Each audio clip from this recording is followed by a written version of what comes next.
Okay, तो recording start हो गई है। तो रिकॉर्डिंग के स्टार्ट में मैं फिर से टॉपिक्स बता देता हूँ। आज की जो क्लास है उसके अंदर जो है हम अपने सेशन के अंदर ये चीज़ कवर करेंगे कि किस तरह हम फिग्मा डिज़ाइन जो मैंने आप लोग से शेयर किया उसको किस तरह से डेवलप कर सकते हैं टेलविंड सीएसएस को यूज़ करते हुए और नेक्स्ट 13 को यूज़ करते हुए।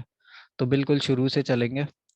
मैं जो हूँ अभी वो डिज़ाइन भी खोल लेता हूँ जल्दी से, जो मैंने आप लोग के साथ शेयर किया था, और स्क्रीन भी शेयर कर लेता हूँ।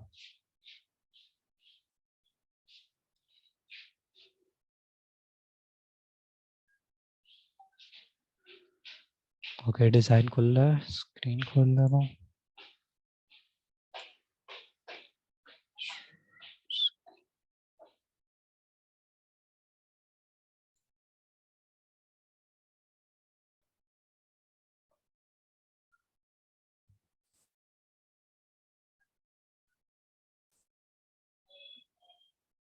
ओके, होपफुली मेरी स्क्रीन आप लोग को शो हो रही होगी।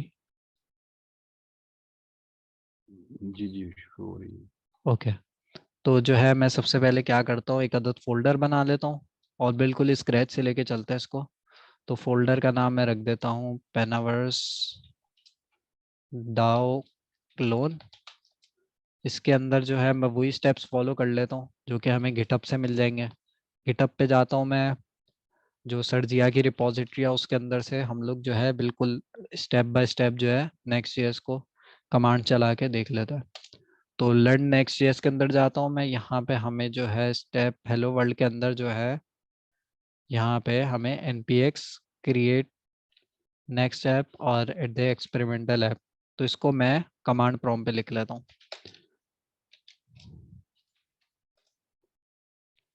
ये बस जल्दी से हो जाए। उसके बाद जो है हमारे पास एक स्टार्टअप प्रोजेक्ट बन जाएगा। इसमें मैं एक चीज़ और भी इंक्लूड करूँगा कि इसमें जो है अगर हम देखें, चले वर्जन अपडेट हो गया, पहले वर्जन जो है 13 था एग्जैक्टली, तो वो थोड़ा सा इशू कर रहा था। तो ऐप का नाम रख देता हूँ। एक काम करते हैं, ऐप का नाम तो मैंने पहले ही रख दिया जिस फोल्डर के अंदर मैं हूँ जो कि है पेनावर्स डाउ क्लोन। तो मैं काम करता हूँ इस कमांड के आगे डॉट लिख देता हूँ। तो इसी प्रोजेक्ट जो मैंने डायरेक्टरी सेलेक्ट करी है उसी के अंदर जो है हमारे पास वो आ जाएगा, क्या कहते हैं, प्रोजेक्ट आ जाएगा जो अभी हम नेक्स्ट फेज का कर रहे हैं। ठीक है। अच्छा, ये जो इम्पोर्ट एलियस है ना, इसको हम यूज़ करेंगे। अभी मैं बताऊंगा ये क्या चीज़ होती है, ये बहुत काम की चीज़ है। ठीक है, तो ये बाय डिफ़ॉल्ट आपके पास खुद ही कॉन्फ़िगर हो जाती है, आपको कुछ एक्स्ट्रा कोड लिखने की ज़रूरत नहीं है। तो इसको किस तरह यूज़ करता है वो देखेंगे। उसके बाद जो है हमने क्या चीज़ इंस्टॉल कर रही है, जब तक ये इंस्टॉलेशन हो रही है तब तक मैं क्या करता हूँ, टेलविंड सीएसएस की डॉक्स पे जाता हूँ। यही रिपॉजिटरी यूज़ करते हुए जो है, हाँ जूम कर देता हूँ। यही रिपॉजिटरी के अंदर जो है हमारे पास स्टाइलिंग के अंदर जाके, टेलविंड सीएसएस के अंदर जाके हमें जो है स्टार्टिंग गाइड मिल जाएगी। अभी तो आपके पास स्टेप्स भी डिफाइन हो गए। तो सबसे पहले हमने क्या करना है भाई, एप्लीकेशन बना लेनी है, वो बन जाएगी। उसके बाद हमने टेलविंड सीएसएस को इंस्टॉल करना है। तो ये हो जाए जल्दी से तो मैं टेलविंड सीएसएस को इंस्टॉल कर लूँगा। और जो है उसके बाद फिर हम ये कमांड चला के, तो ये वाले स्टेप्स हम लास्ट क्लास में कर और चुके जो हैं। है कमांड चला के, तो ये वाले किसी का स्टेप्स माइक खुला हम हुआ है। लास्ट क्लास में कर चुके हैं। ये वाले स्टेप्स का माइक खुला।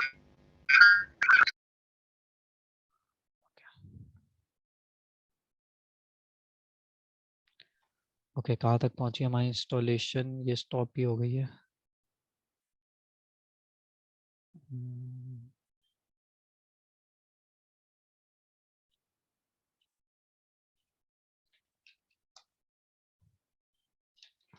काम करता हूँ, ये एक्सपेरिमेंटल ऐप को भी हटा दूँ, अब इसको लगाने की ज़रूरत नहीं है। नई अपडेट्स में जो है इसको इसके लगाए बगैर भी कर सकता है। अच्छा, यहाँ पे पहले से कुछ चीज़ें आ गई हैं। पैकेज डॉट जेसन को डिलीट कर देता हूँ फिर से। npx create next app @latest करता हूँ। यस यस यस, सब चीज़ें जो हैं डिफ़ॉल्ट रहने देते हैं। इम्पोर्ट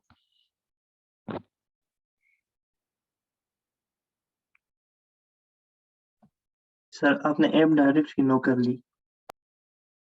क्या कर ली? ऐप की जो एक्सपेरिमेंटल डायरेक्टरी है सर वो आपने नो कर दी। Would you like to use? ओहो, थैंक यू, आपने पॉइंट आउट कर दिया। Okay, yes yes yes yes. Okay, बस ये जल्दी से हो जाए।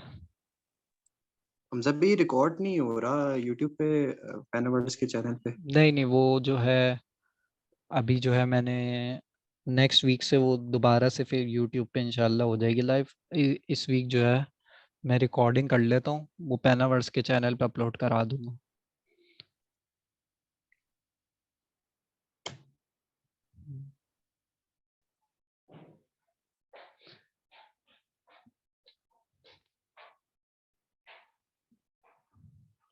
जब तक आप में से किसी का कोई सवाल है तो कर लें जल्दी से। Sir why do we use SRC directory? यार एक वो है, क्या कहते हैं, एक स्टैंडर्ड है, लोग इस तरह से SRC में ही, जैसे रिएक्ट की एप्लीकेशन आप बाय डिफॉल्ट बनाते हैं तो उसके अंदर भी SRC होता है मेरे ख्याल में, जहाँ तक मुझे याद पड़ रहा है। तो एक स्टैंडर्ड बना लिया कि SRC के अंदर जो है मेन हमारी जो भी चीज़ें होंगी वो होंगी। ठीक है, लेकिन जिन लोगों को नहीं यूज़ करना है SRC तो वो नो कर सकते हैं ऑप्शन में।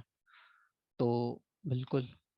अच्छा, तो हमारे पास जो है एप्लीकेशन तैयार हो गई है। जल्दी से मैं जो है ग्लोबल CSS को खाली कर देता हूँ, हेड को लगा रहने देता हूँ फिलहाल, या यहाँ पे हेड के अंदर मैं लिख देता हूँ पेनावर्स डाउ। ठीक है, तो वो टाइटल के अंदर शो हो जाएगा, तो अभी दिखाऊंगा मैं कहाँ पे शो होगा।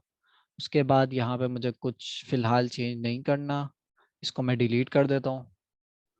और पेज के अंदर जितनी भी चीज़ें हैं जो कि मैं नहीं यूज़ कर रहा उसको इंपोर्ट से हटा देता हूँ। यहाँ से भी ये सब चीज़ें हटा देता हूँ, सब कुछ क्लीन कर लेता है। ओके, उसके बाद जो है हम टेलविन CSS को इंस्टॉल कर लेते हैं। तो ये वाली रिपॉजिटरी का लिंक आप लोग के पास होगा, स्टेप 07 टेलविन CSS के अंदर जाके आपको ये मिल जाएंगी। ठीक है, तो इसको जो है मैं इंस्टॉल कर लेता हूँ।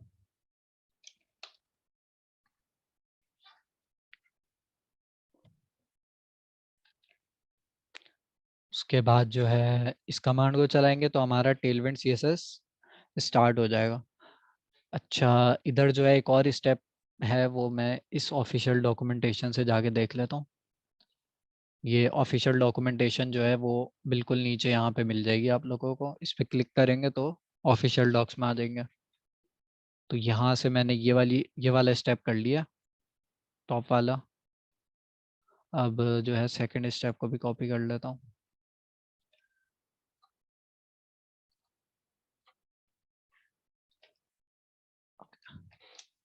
अब मैं क्या कर रहा हूँ, टेलविंड CSS को इनिशियलाइज कर रहा हूँ। ठीक है, बूटस्ट्रैप हम नहीं यूज़ करेंगे, हम टेलविंड CSS यूज़ कर रहे हैं। तो मैंने टेलविंड CSS को इनिशियलाइज कर दिया, तो हमारे पास दो फाइल्स आ गई हैं। टेलविंड कन्फिग की फाइल आई है, उसकी कन्फिग्रेशन में हमने कुछ चेंजेस करनी है। ठीक है, ताकि जो है हमारी टेलविंड CSS जो है वो वर्क करे। ओके, इसको मैंने कॉपी किया, पेस्ट कर दिया। तो यहाँ पे जो है बेसिकली हमें यहाँ पे कंटेंट वाला पार्ट के अंदर ही हमने कुछ डायरेक्टरीज डाली हैं, बाकी तो एम्प्टी है। थीम हम बाद में यूज़ करना सीखेंगे, अपनी थीम बनाएंगे। ठीक है, और प्लगइन्स भी होते हैं, उसको भी बाद में देखेंगे। अभी कंटेंट के अंदर हमने ये डिफाइन कर दिया कि भाई टेलविंड CSS को हम पाथ बता रहे हैं कि कोई भी ऐसी फाइल मिले जो ऐप डायरेक्टरी के अंदर हो या पेजेस के अंदर हो या कंपोनेंट्स के अंदर हो, उसको क्या करना कि उसको टेलविंड, वहाँ पे टेलविंड CSS हमारी लिखी हुई होगी। ठीक है, तो यहाँ पे हमने बता दिया इन फाइल में लिखी हो सकती है। तो ऐप डायरेक्टरी में हो सकती है, पेजेस में हो सकती है, या हम तो SRC यूज़ कर रहे हैं ना इस केस में, तो हमारे लिए तो यही चीज़ काम की है। बाकी अगर मैं सबको हटा भी दूँ तो ऐसा कुछ फर्क नहीं पड़ेगा। ठीक है, क्योंकि हम src डायरेक्टरी के अंदर हम कह रहे हैं कि भाई उसके अंदर जितने भी फोल्डर्स फाइल हो उसकी अगर एक्सटेंशन जो है JSTS या JSX हो उस पर हमने टेलविंड CSS लगानी है। अगर ये वाला स्टेप मैं नहीं करता हूँ तो हमारी टेलविंड CSS वर्क नहीं करेगी। तो इसको खैर मैं डिफ़ॉल्ट ही रहने देता हूँ। तीसरा काम मैंने क्या करना है भाई, ग्लोबल CSS के अंदर ये 3 लाइनें पेस्ट करनी है। तो मैं आता हूँ ग्लोबल CSS के अंदर, यहाँ पे मैंने ये 3 लाइनें लिख दी। ठीक है, और ये हो गई हमारी टेलविंड CSS कॉन्फ़िगर हो गई है। ग्लोबल CSS हमने कहाँ पे इंपोर्ट करी है, लेआउट के अंदर। और लेआउट हम लास्ट क्लास में पढ़ चुके हैं कि लेआउट हर पेज पे अप्लाई होता है। ठीक है, तो हर पेज पे हमारी CSS भी अप्लाई हो गई, मतलब टेलविंड CSS भी अप्लाई हो गई। अब इसको टेस्ट करने के लिए मैं क्या करता हूँ, एक अदद टैग लिख देता हूँ मेन। ठीक है, मेन के अंदर जो है हम सारा काम करेंगे। अच्छा, इसके अंदर मैं एक अदद क्या करता हूँ, फिलहाल चेक करने के लिए चल भी रहा है या नहीं, हेलो वर्ल्ड लिख देता हूँ कि हमारी टेलविंड CSS चल रही है या नहीं। लास्ट क्लास में हमने कुछ टेलविंड CSS की क्लासेस पढ़ी थी, जिसमें से एक क्लास है हमारे पास टैग्स। रेड कर लेना इसको और 400 कर लेना। ठीक है, अब इसको चला के देखते हैं कि चल रहा है या नहीं। तो npm run dev। ओके, जब तक ये स्टार्ट हो रहा है तब तक मैं आपको बता दूं कि अगर आपने टेलविंड CSS यूज़ करनी है तो लाजमी इसकी एक्सटेंशन को इंस्टॉल कर लें ताकि आपको इंटेलिजेंस मिलती रहे। ठीक है, यहाँ पे देखिए टेलविंड CSS की क्लासेस मुझे शो हो रही हैं सारी। ठीक है, तो वो आपको मिलती रहेंगी। तो आपको जो अगर भूल भी गए तो कोई मसले की बात नहीं है, वो कंट्रोल स्पेस दबाएंगे आप तो सजेशन आ जाएगी। ठीक है, तो वो इंस्टॉल कर लेगा एक्सटेंशन, मैंने इंस्टॉल करी भी यहाँ से। तो आप लोग यहाँ पर टेलविंड CSS लिख के इंस्टॉल कर लेगा। ठीक है, तो अब मैं आ जाता हूँ भाई हमारे ब्राउज़र पे। ये हमारा फिग्मा है जिसको हम अभी देखेंगे। अब हम यहाँ पे लिखते हैं लोकल होस्ट 3000। होपफुली हमारी टेलविंड CSS अप्लाई हो गई हो। ओके, हेलो वर्ल्ड लिखा आ गया और जो है हमारी टेलविंड CSS भी अप्लाई हो गई, इसका कलर रेड भी हो गया। ठीक है, तो मतलब टेलविंड CSS वर्क कर रही है। अब हम जो है कोडिंग कर सकते हैं। ठीक है, अब कोडिंग करने का सबसे अच्छा तरीका ये है कि भाई हमने जो है डिज़ाइन बना लिए। तो मैंने पहले से एक डिज़ाइन बना के रखा है जिसके अंदर हम सबसे पहला सेक्शन अगर देखें तो हमारे पास है हेडर का सेक्शन, ये वाला सेक्शन। इसके अंदर क्या क्या चीज़ है हमारे पास, एक पेनावर्स डाओ का लोगो है और यहाँ पे हमारे पास भाई एक होम पेज का हम बटन लगा देंगे, एक कोर्सेज का बटन लगा देंगे। तो ब्लॉग और वीडियोस को लगाने की अभी ज़रूरत नहीं है। तो सबसे पहले तो भाई ये बना लेता है। ठीक है, फिर उसको हम क्या कहते हैं पेजेस पे अप्लाई करेंगे। ओके, तो मैं क्या करूँगा, सबसे पहले इसका हेडर का एक कंपोनेंट बना लेता हूँ।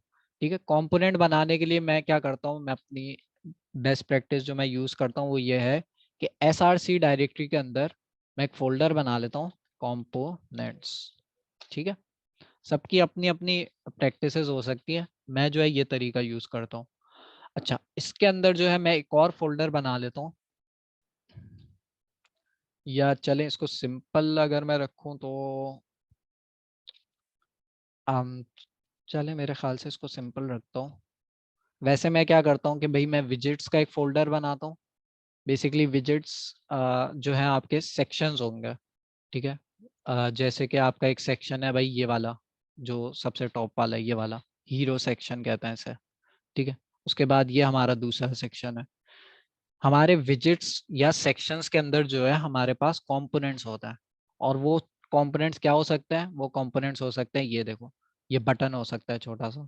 ठीक है, ये हमारे पास टेक्स्ट हो सकता है, ये हमारे पास एक बॉक्स हो सकता है, ये हमारे पास कंपोनेंट्स है। ठीक है, तो विजेट हम किस चीज़ से बनाते हैं, क्या कहते हैं, कंपोनेंट से बनाते हैं मिला के। ठीक है, तो अभी बना लेते हैं, मेरे ख्याल से विजिट्स बना लेते हैं। तो विजिट्स का मैं एक फोल्डर बना लेता हूँ विजिट्स, और कंपोनेंट्स के अंदर एक और फोल्डर बना लेता हूँ शेयर्ड। ठीक है, तो मैंने एक 2 कैटेगरीज बना लिया कंपोनेंट्स के अंदर, शेयर्ड और विजेट्स। शेयर्ड के अंदर मैं क्या डालूंगा, वो कंपोनेंट्स जो मुझे जगह जगह यूज करना है, जो मुझे जगह जगह शेयर करना है। जैसे कि बटन, बटन मैं एक बनाऊंगा और उसको मैं चाह रहा हूँ कि पूरी वेबसाइट में जगह जगह यूज करूँ। विजेट्स के अंदर मैं क्या करूँगा, ये जो मैंने शेयर्ड वाले कंपोनेंट्स बनाऊंगा वो विजेट्स के अंदर यूज करूँगा। विजेट्स हमारे एक अदद सेक्शन आप कह सकते हैं। ठीक है, और एक और जो मैं बना सकता हूँ फोल्डर, वो होगा हमारा लेआउट। लेआउट के अंदर हमारे पास क्या क्या चीज़ें होंगी, हेडर फुटर, फिलहाल यही 2 चीज़ें होंगी। ठीक है, तो इस लेआउट के अंदर मैं सबसे पहले हेडर बना लेता हूँ। हेडर हम इसको कहते हैं। ठीक है, ये जो हमारा नेविगेशन बार है ना, इसको हम हेडर कहेंगे। नेविगेशन बार तो सिर्फ ये होगा। ठीक है, इसके अंदर हमारे पास लोगो भी है, तो इसको हम हेडर कह लेते हैं। ये पूरा हमने हेडर बनाना है। तो एक अदद मैं कंपोनेंट बना लेता हूँ लेआउट के अंदर, हेडर डॉट tsx बना लिया। उसके बाद जो है मैं क्या कहते हैं, इसका कोड लिख लेता हूँ, RAFCE। ये मैं लिखूंगा, ये मेरे पास क्या होगा, एक अदद हेडर जो है वो बन जाएगा। ठीक है, अब ये शॉर्ट कमांड किस तरह से लिखी भाई, मैंने कहाँ से आई, इसकी भी एक अदद एक्सटेंशन है। अगर मैं यहाँ एक्सटेंशंस पे आऊँ, यहाँ पे मैं लिखूँ, ये हम install react snippet, react snippets, ये रही टॉप पर आ गई, ES7 react snippets, react native snippets. अगर आप इसको इंस्टॉल कर लेना, तो आपकी जो रिएक्ट के जो कोड होता है ना, जो सिंपल कोड जो आपने हर हर कंपोनेंट के अंदर लिखना है, वो लिखना आसान हो जाएगा। जैसे अभी मेरे पास कुछ नहीं लिखा हुआ था, मैं लिख लेता हूँ RFC लिख देता हूँ, बल्कि RFCE लिख देता हूँ, क्योंकि मुझे जो है डिफॉल्ट एक्सपोर्ट कराना है इसे। ठीक है, तो ये हमारा हेडर बन गया। इस केस के अंदर मुझे रिएक्ट को इंपोर्ट कराने की ज़रूरत नहीं है, तो मैं इसको हटा देता हूँ। नेक्स्ट जेएस जो है वो खुद ही रिएक्ट को इंक्लूड कर देगी, हमें जो है इंपोर्ट कराने की ज़रूरत नहीं है फिलहाल। ओके, ये हमारा हेडर बन गया। ठीक है, अब हेडर को अभी हम स्टाइल करेंगे, इसके अंदर लोगो डालेंगे, लेकिन उससे पहले हम जो है इस हेडर को कहाँ पे इंपोर्ट कर लेंगे, कौन बताएगा। हेडर का हमने कंपोनेंट बना लिया लेआउट के अंदर। ठीक है, अब इसको मैं कहाँ पे इंपोर्ट करूँ, लेआउट लेआउट में, पेज में, कुछ लोग कह रहे हैं पेज में, कुछ लोग कह रहे हैं लेआउट ऐप में। के अंदर लेआउट में। बिल्कुल ऐप के अंदर, लेआउट के अंदर, क्योंकि हर पेज के अंदर मुझे ये हेडर यूज करना है। तो मैं एक काम करूंगा कि भाई मैं जो है हेड के अंदर यहाँ पे रख दूंगा, ताकि खुद ही हर पेज के ऊपर हमारा नेविगेशन बार लग जाए। ठीक है, वरना मुझे क्या करना पड़ेगा, हर पेज पे जाके, अभी तो सिर्फ एक पेज है ना होम पेज, कल को भाई एक और पेज हमने अबाउट पेज बना लिया, तो वहां पे फिर मैं अलग से इंपोर्ट करूंगा, तो वो इससे अच्छा मैं लेआउट के अंदर ही इसको इंपोर्ट कर लेता हूँ। तो इंपोर्ट करने का हमारे पास तरीका है, इंपोर्ट और हेडर फ्रॉम, कहाँ से इंपोर्ट करना है, SRC, ओ पहले बैक जाता है, कंपोनेंट्स के अंदर, लेआउट के अंदर हेडर। ठीक है, तो ये हमने इंपोर्ट कर लिया। अब जो है मैं आप लोग को एक चीज़ बता रहा था कि भाई आप शुरू में जो है जब आप प्रोजेक्ट को इनिशियलाइज कर रहे थे, तो उस वक्त आपने क्या किया था, एक अदद एलियस बनाया था। क्या था वो, उसका नाम क्या था, बेसिकली आप जो है एलियस डिफाइन करते हैं फाइल से पहले। तो अब देखें मैं यहाँ पे जो है ना एब्सोल्यूट पाथ दे रहा हूँ, मैं क्या कर रहा हूँ, डॉट डॉट लगा के भाई मैं component slash layout slash header कर रहा हूँ। ठीक है, अब इसमें नुकसान क्या है, इसमें नुकसान ये है कि भाई कल को मैं अगर लेआउट को कहीं और मूव करता हूँ, तो फिर मुझे इसको भी चेंज करना पड़ेगा। ठीक है, तो ये प्रॉब्लम है। तो इसलिए हम एलियस यूज़ करते हैं। एलियस से फ़ायदा ये होता है कि भाई हमने शुरू में @ का एलियस सेट किया था, जब हम कमांड प्रॉम्प्ट पे यहाँ पे जब हम प्रोजेक्ट को इनिशियलाइज कर रहे थे, तो यहाँ पे एक हमारे पास होता है ये इम्पोर्ट एलियस। तो ये हमने क्या रखा था, हमने रखा था @ लोग कुछ भी रख सकते हैं। अब इस @ लगाने से फ़ायदा ये हुआ है कि अगर मैं इस कंपोनेंट को कॉपी करके कहीं पर भी पेस्ट करूँ, इसको चेंज करने की मुझे ज़रूरत नहीं पड़ेगी।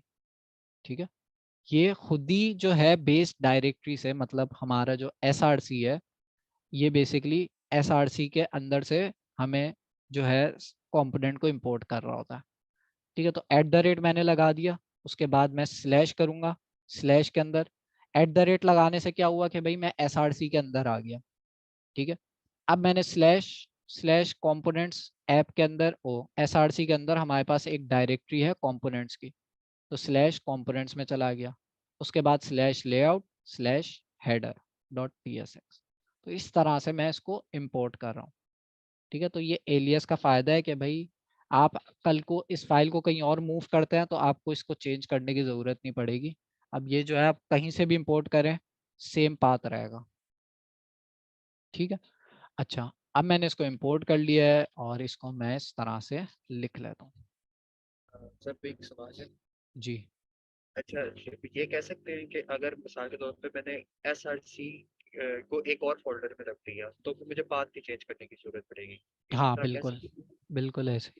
SRC को नहीं, सॉरी SRC को आप कहीं और नहीं रख सकते। आप जो है SRC के अंदर जितने भी एलिमेंट्स है उसको कहीं और रख के चेक कर सकते हैं। ठीक है, फॉर एग्जांपल अगर मैंने कंपोनेंट्स को एक और फोल्डर में रख दिया इस तरह। हाँ अगर आप नहीं देखें, फर्ज कर लें भाई ये लेआउट डॉट tsx के अंदर हमने ये चीज़ इंपोर्ट करी है। करंटली लेआउट की ये जो लेआउट डॉट tsx की फाइल है ये कहाँ पर रखी है, ये ऐप डायरेक्टरी के अंदर है। ठीक है, पहले हम किस तरह से इंपोर्ट करते थे, पहले हम भाई डबल डॉट लगा के इस डायरेक्टरी से बाहर आएंगे पहले।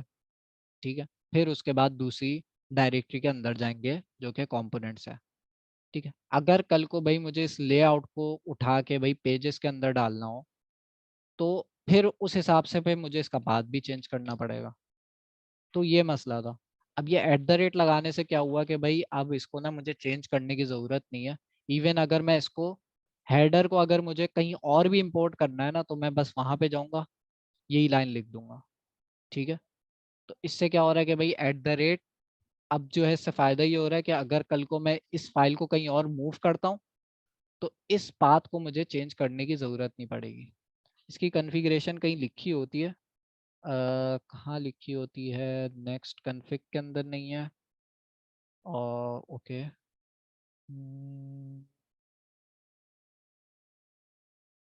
पहले हम जो है इसको नेक्स्ट कॉन्फ़िग के अंदर लिखते थे, ps कॉन्फ़िग के अंदर तो नहीं है। सबसे नीचे देखते हैं, ये देखें यहाँ पे हमने टाइप एलियस डिफाइन किया हुआ है। ठीक है, टाइप एलियस में हमने कह दिया कि भाई @ की साइन हो तो जो है आपका पाथ जो है बाय डिफ़ॉल्ट ये होगा। ठीक है, तो मतलब ./src, तो जब भी हम लगाते हैं तो हम SRC के अंदर आ जाता है। होपफुली आप लोग को समझ आ गया होगा। ठीक है, हाँ SRC मतलब हुआ, मतलब आपने @ लगाया तो आप मतलब SRC के अंदर आ गए। ठीक है, पहले आपको डॉट डॉट लगा के पहले पिछली डायरेक्टरी में जाना होता था तो वो प्रॉब्लम करता था। खैर हमारा हेडर जो है वो यहाँ पर आ गया। ओके, हेडर आ गया। अब हम हेडर को थोड़ी सी स्टाइलिंग कर लेते हैं, तो मैं हेडर डॉट tsx वापस खोल लेता हूँ। ठीक है, ये जो मैंने शॉर्टकट लिखा था वो था कंट्रोल ई दबाने के बाद मैं फाइल का नाम लिखता हूँ तो वो आ जाती है मेरे पास, तो मैं उसको खोल लेता हूँ। तो हेडर डॉट tsx यहाँ पे अगर आप ढूंढना चाहें तो यहाँ भी मिल जाएगी और इस तरह शॉर्टकट से भी कर सकता है। ओके, अब जो है इनका नाम मैं रख देता हूँ हेडर। ठीक है, हेडर का हमारे पास एक टैग होता है तो हम इनका नाम हेडर रख देते हैं। अब इसके अंदर अगर हम अपने हेडर के अंदर आए तो हमें दिख रहा है कि इसके अंदर दो चीज़ें हैं। एक हमारे पास भाई लोगो है, एक हमारे पास ये नेविगेशन बार है, दो मेन चीज़ है।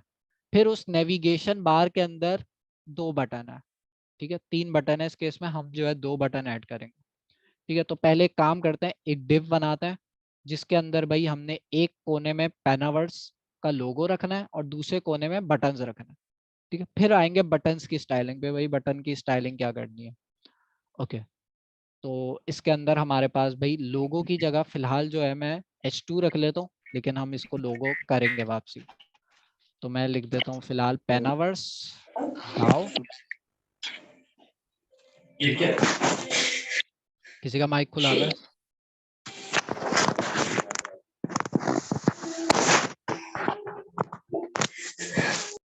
ओके, तो पेनावर्स डाउ कर दिया। उसके बाद भाई हमारे पास क्या है, लिंक्स है। यहाँ पे हमारे पास लिंक्स है। तो इसके लिए मैं क्या करता हूँ, यहाँ पे मैं कमेंट्स भी करता रहता हूँ ताकि आप लोग को समझ आए। लोगो, उसके बाद हमारा आ जाएगा नेविगेशन बार। ओके, अब इस नेविगेशन बार के अंदर जो है हमने लिस्ट बनानी है किस चीज़ की, हमारे जितने भी यहाँ पे बटन है इनकी। ठीक है, तो हमारे पास 2 बटन है, तो मैं उसकी लिस्ट बना लेता हूँ। तो उसके लिए मैं क्या हमजा, जी, हमजा ये क्यों वो किया है कमेंट, और ये ब्रैकेट के अंदर कमेंट क्यों किया? ये बेसिकली रिएक्ट के अंदर, JSX के अंदर आप जब कमेंट करते हैं ना तो इस तरह से करते हैं। ठीक है, ये मैंने नहीं किया, ये जो है मैं एक शॉर्टकट की लिखी Ctrl+/। तो इससे ये अनकमेंट भी हो जाता है और कमेंट भी हो जाता है। कमेंट से ये फ़ायदा होगा कि भाई मुझे पता है कि भाई मैंने यहाँ पे क्या चीज़ लिखनी है। तो ये मैं अपने डेवलपर एक्सपीरियंस अच्छा करने के लिए कर रहा हूँ। यहाँ पे ये कुछ कर नहीं रहे हैं, बस ऐसे ही लिखे हुए हैं। ठीक है, कमेंट कुछ नहीं करता। ओके, अब मैं बना लेता हूँ भाई हमारी लिस्ट। तो लिस्ट के लिए हम सबसे पहले भाई यूएल का टैग यूज़ करते हैं। यूएल मतलब अनऑर्डर्ड लिस्ट, फुल फॉर्म इसकी ही है। ठीक है, तो यूएल का एक पेरेंट वो होता है हमारे पास एलिमेंट, उसके अंदर हमारे पास एल आता है। बेसिकली एल जो है स्टैंड फॉर लिस्ट। तो हमारे पास कितनी लिस्ट है, 2 लिस्ट है। तो भाई मैंने 2 आइटम्स यहाँ पे लिख दिया। तो पहले आइटम का जो नाम है वो मैं रख देता हूँ होम, और दूसरे आइटम का जो नाम है वो मैं रख देता हूँ कोर्सेस। अब देखते हैं भाई ये दिखने में कैसा है, थोड़ा अजीब सा ही होगा। ठीक है, यहाँ पे हमारे पास लोगो आ गया। उसके बाद हमारे पास ये होम का बटन आ गया और ये कोर्सेज का बटन आ गया। ठीक है, अच्छा जी, अब इसको हमने लाना है एक लाइन के अंदर। ठीक है, तो वो किस तरह से लाएंगे, उससे पहले जो है मैं क्या करता हूँ, ये पेनावर्स डाउ का जो अभी लोगो लगाऊंगा, लेकिन उससे पहले मैं क्या करता हूँ, इसकी थोड़ी सी हाइट बड़ी कर देता हूँ ताकि थोड़ा लोगो जैसा लगे।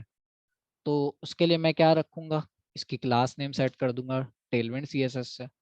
तो इसकी क्लास में रख देता हूँ टेक्स्ट एक्सेल। ठीक है, इसका अब फॉन्ट साइज बड़ा हो गया। अगर मैं इस पर होवर करूँ तो ये मुझे बता रहा है कि भाई इसका फॉन्ट साइज अब हो गया 20 पिक्सल्स, जो कि 125 REM के बराबर है। ठीक है, टेक्स्ट एक्सेल हो गया। उसके बाद भाई मैं इसको कर देता हूँ थोड़ा सा बोल्ड, फॉन्ट बोल्ड। ठीक है, तो अगर मैं इस पर होवर करूँ तो इसकी क्लास भी ये बता देगा। ये बैकग्राउंड में हमारे पास CSS सेट हो रही है। ओके, सेव किया मैंने, ये देखें पेनावर्स डाउ थोड़ा बड़ा हो गया और ये बोल्ड हो गया। ओके, अब जो है नेविगेशन पर आता है, और नेविगेशन और पेनावर्स डाउ को ना एक लाइन में लाता है। ये हमारा नेविगेशन है और ये पेनावर्स डाउ का हमारे पास लोगो है। ठीक है, अब इसको एक लाइन में लाने के लिए एक हमारे पास बहुत अच्छी चीज़ है CSS के अंदर, जिसको हम कहते हैं फ्लेक्स बॉक्स। ठीक है, तो फ्लेक्स बॉक्स सबसे आसान चीज़ है इसको एक लाइन में लाने के लिए। तो फ्लेक्स बॉक्स किस तरह से यूज़ करता है, बेसिकली फ्लेक्स बॉक्स, अच्छा एक और चीज़, इस H2 को ना मैं ऐसे नहीं रखता, मैं इसको ना एक अदर डिव के अंदर डाल देता हूँ। ठीक है, तो अब मुझे जो भी स्टाइलिंग करनी होगी इस डिव को करनी होगी, और जो भी टेक्स्ट से रिलेटेड स्टाइलिंग होगी वो मैं यहाँ पे लिख दूंगा, जैसे यहाँ पे लिख भी दिया मैंने थोड़ी सी। ठीक है, तो इसको एक डिव में डाल दिया, और इसमें मैं डिव इसलिए नहीं लगा रहा क्योंकि भाई यहाँ पे पहले ही UL लगा हुआ है, तो हम इस पे स्टाइलिंग कर लेंगे। ओके, अब जो है मुझे फ्लेक्स बॉक्स अप्लाई करना है। फ्लेक्स बॉक्स जो है ना ये आ गई ना, फिर आपको पूरी वेबसाइट बनाना आ जाएगी।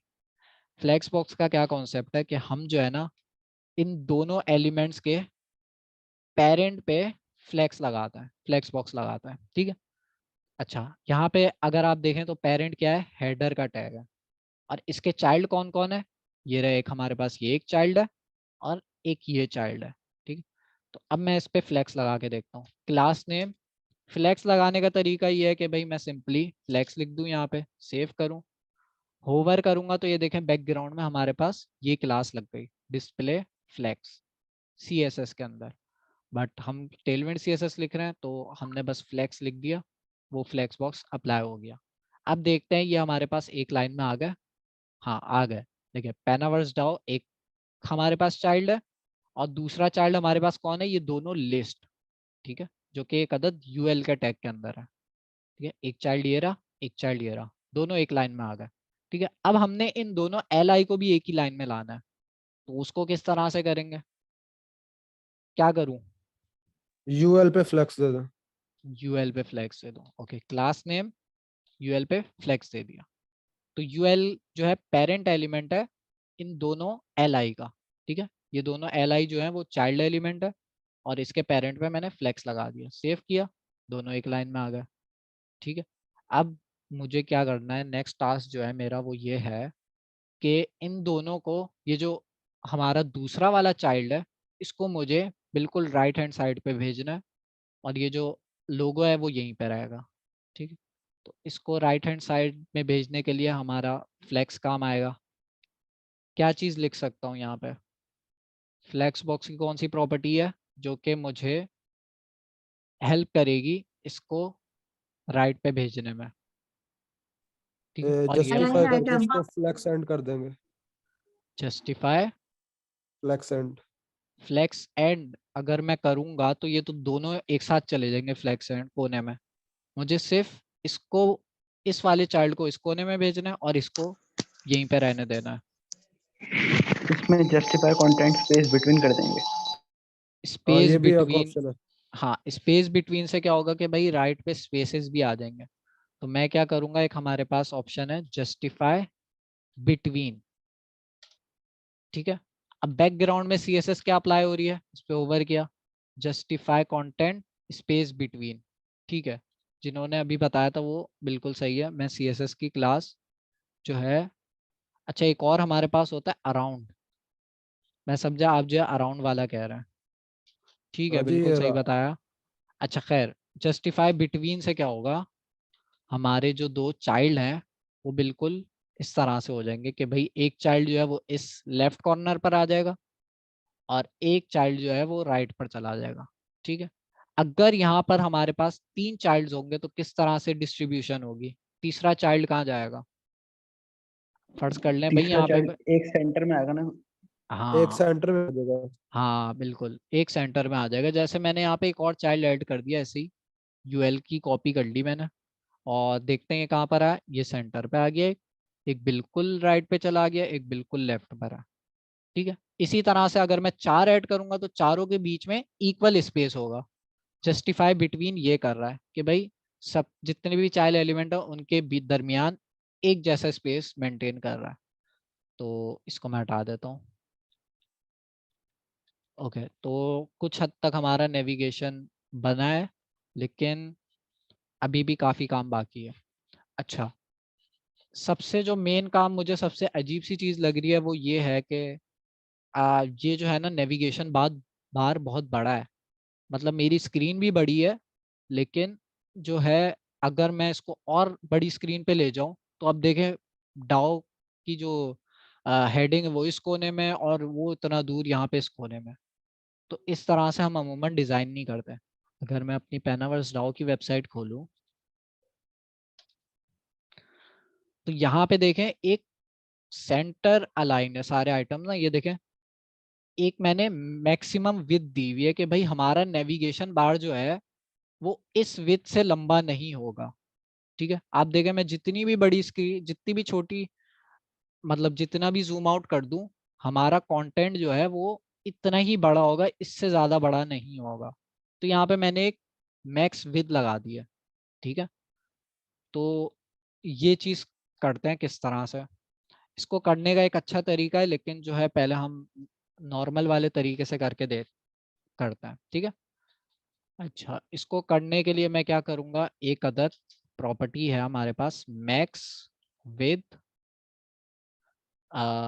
मैक्स विद मैं सेट कर रहा हूँ अपने जो है ये जो हमारा ऊपर नेविगेशन बार है, तो मैक्स विद स्क्रीन एक्सेल, तो स्क्रीन एक्सेल पे अगर मैं होवर करूँ तो हमारी जो मैक्स विद है वो इतनी हो जाएगी 1280 पिक्सल्स।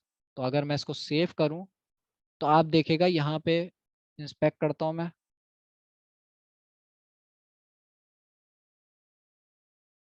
इसको जूम आउट कर देता हूँ, ये देखें इस पे मैंने होवर किया तो अब देखें ये हमारी जो नेविगेशन बार है ना उसकी लेंथ यहीं तक है, इस कोने तक है जहाँ पर पर्पल लाइन आ रही है। ठीक है, पर्पल लाइन जहाँ तक खत्म हो रही है इसकी लेंथ इतनी ही रहेगी, अब इससे ज़्यादा बढ़ेगी नहीं। तो ये चीज़ मैंने सेट कर दिया, बट अब इसमें मसला ये आ रहा है कि भाई ये सेंटर में नहीं है। ठीक है, तो अब इन दोनों को मुझे सेंटर में लाना है। तो सेंटर में लाने के लिए हमारे पास सिंपल प्रॉपर्टी है mx ऑटो। तो mx ऑटो क्या करता है, mx क्या करता है बेसिकली, हमारे पास mx जो है मार्जिन है, मार्जिन x एक्सिस के अंदर।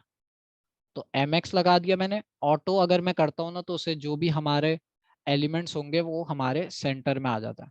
ठीक है, एलिमेंट्स नहीं, बेसिकली ये हेडर की जो मैक्स विड्थ है ना, इसको मैं काम करता हूँ बैकग्राउंड कलर दे देता हूँ ताकि इसका कलर दिखे। 300 दे दिया, फिलहाल के लिए दे रहा हूँ। ये देखें हमने इसको बैकग्राउंड कलर दे दिया। और जो है क्या कहते हैं, देखें ये इसकी मैक्स विड्थ हमने सेट कर दी, तो ये इतना ही बड़ा रहेगा, अब इससे ज़्यादा बड़ा नहीं होगा।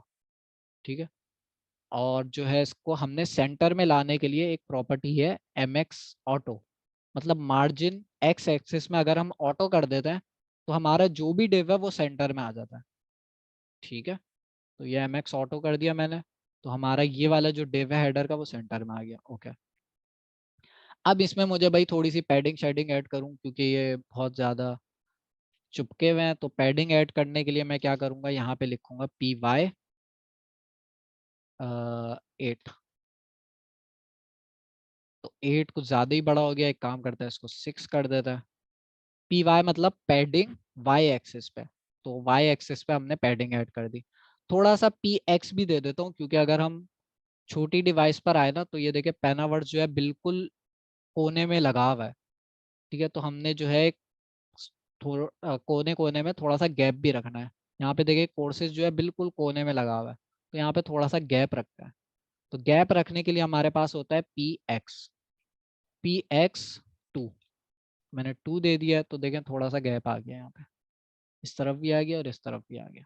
अब मैं बड़ी स्क्रीन करूंगा तो ये इस तरह से होगा, छोटी स्क्रीन में हमारे पास थोड़ा सा गैप शो करेगा। ठीक है, और छोटी स्क्रीन करके देखेंगे। अब जो तीसरा प्रॉब्लम मुझे लग रहा है वो ये है कि हमारा जो क्या कहते हैं, ये जो होम और कोर्सेज है इनके बीच में गैप नहीं है। अब इनके बीच में गैप कैसे लाऊं, इनके बीच में सर गैप। यूएल में दे दें आप स्पेसिंग एक्स एक्सिस टैग होता है। हाँ, स्पेस, यहाँ पे हमारे पास एक प्रॉपर्टी है space x. X x x axis के अंदर मुझे कितना स्पेस ऐड करना है, वो मैं कर देता हूँ 2। ठीक है, अब ये क्या करेगा, ये फ्लेक्स बॉक्स की हेल्प से क्या हो रहा है कि भाई हमारे पास फ्लेक्स बॉक्स नहीं, ये स्पेस x2 लगाने से क्या होगा कि इन दोनों के बीच में हमारे पास स्पेस आ जाएगा। ठीक है, बिल्कुल इन दोनों के बीच में आएगा, इन दोनों के साइडों में नहीं आएगा, ये याद रखिएगा। अगर आप, एक और ऑप्शन था आपके पास कि भाई px लिख दें आप, px2। अब px2 से क्या होगा कि भाई पैडिंग ऐड हो जाएगी x एक्सिस के अंदर। ठीक है, लेकिन उसमें मसला क्या आएगा, यहाँ पे px2 नहीं लिखेंगे आप, li के अंदर लिखेंगे। ठीक है, तो यहाँ पे px2 लिखने से दोनों तरफ अब पैडिंग ऐड होगी, राइट साइड पे भी होगी, लेफ्ट साइड पे भी होगी। तो ज़्यादा अच्छा तरीका ये है कि भाई मैं 2 दफ़ा पैडिंग x लिखने से अच्छा इसके पेरेंट में लिख देता हूँ स्पेस x2। तो अब जो है इन दोनों के बीच में छोटा सा गैप आ गया। तो ये हमारा कुछ नेविगेशन बार तैयार हो रहा है। अच्छा, इसका गैप थोड़ा सा मैं बढ़ा देता हूँ, 4 कर देता हूँ, तो ये थोड़ा सा गैप जो है वो बढ़ गया। और अब आते हैं अपने डिज़ाइन की तरफ। हमारा जो डिज़ाइन है उसका जो बैकग्राउंड कलर है वो ट्रांसपेरेंट है, तो हम इसको ट्रांसपेरेंट ही रखेंगे। नहीं नहीं, ट्रांसपेरेंट नहीं है बल्कि वाइट होगा।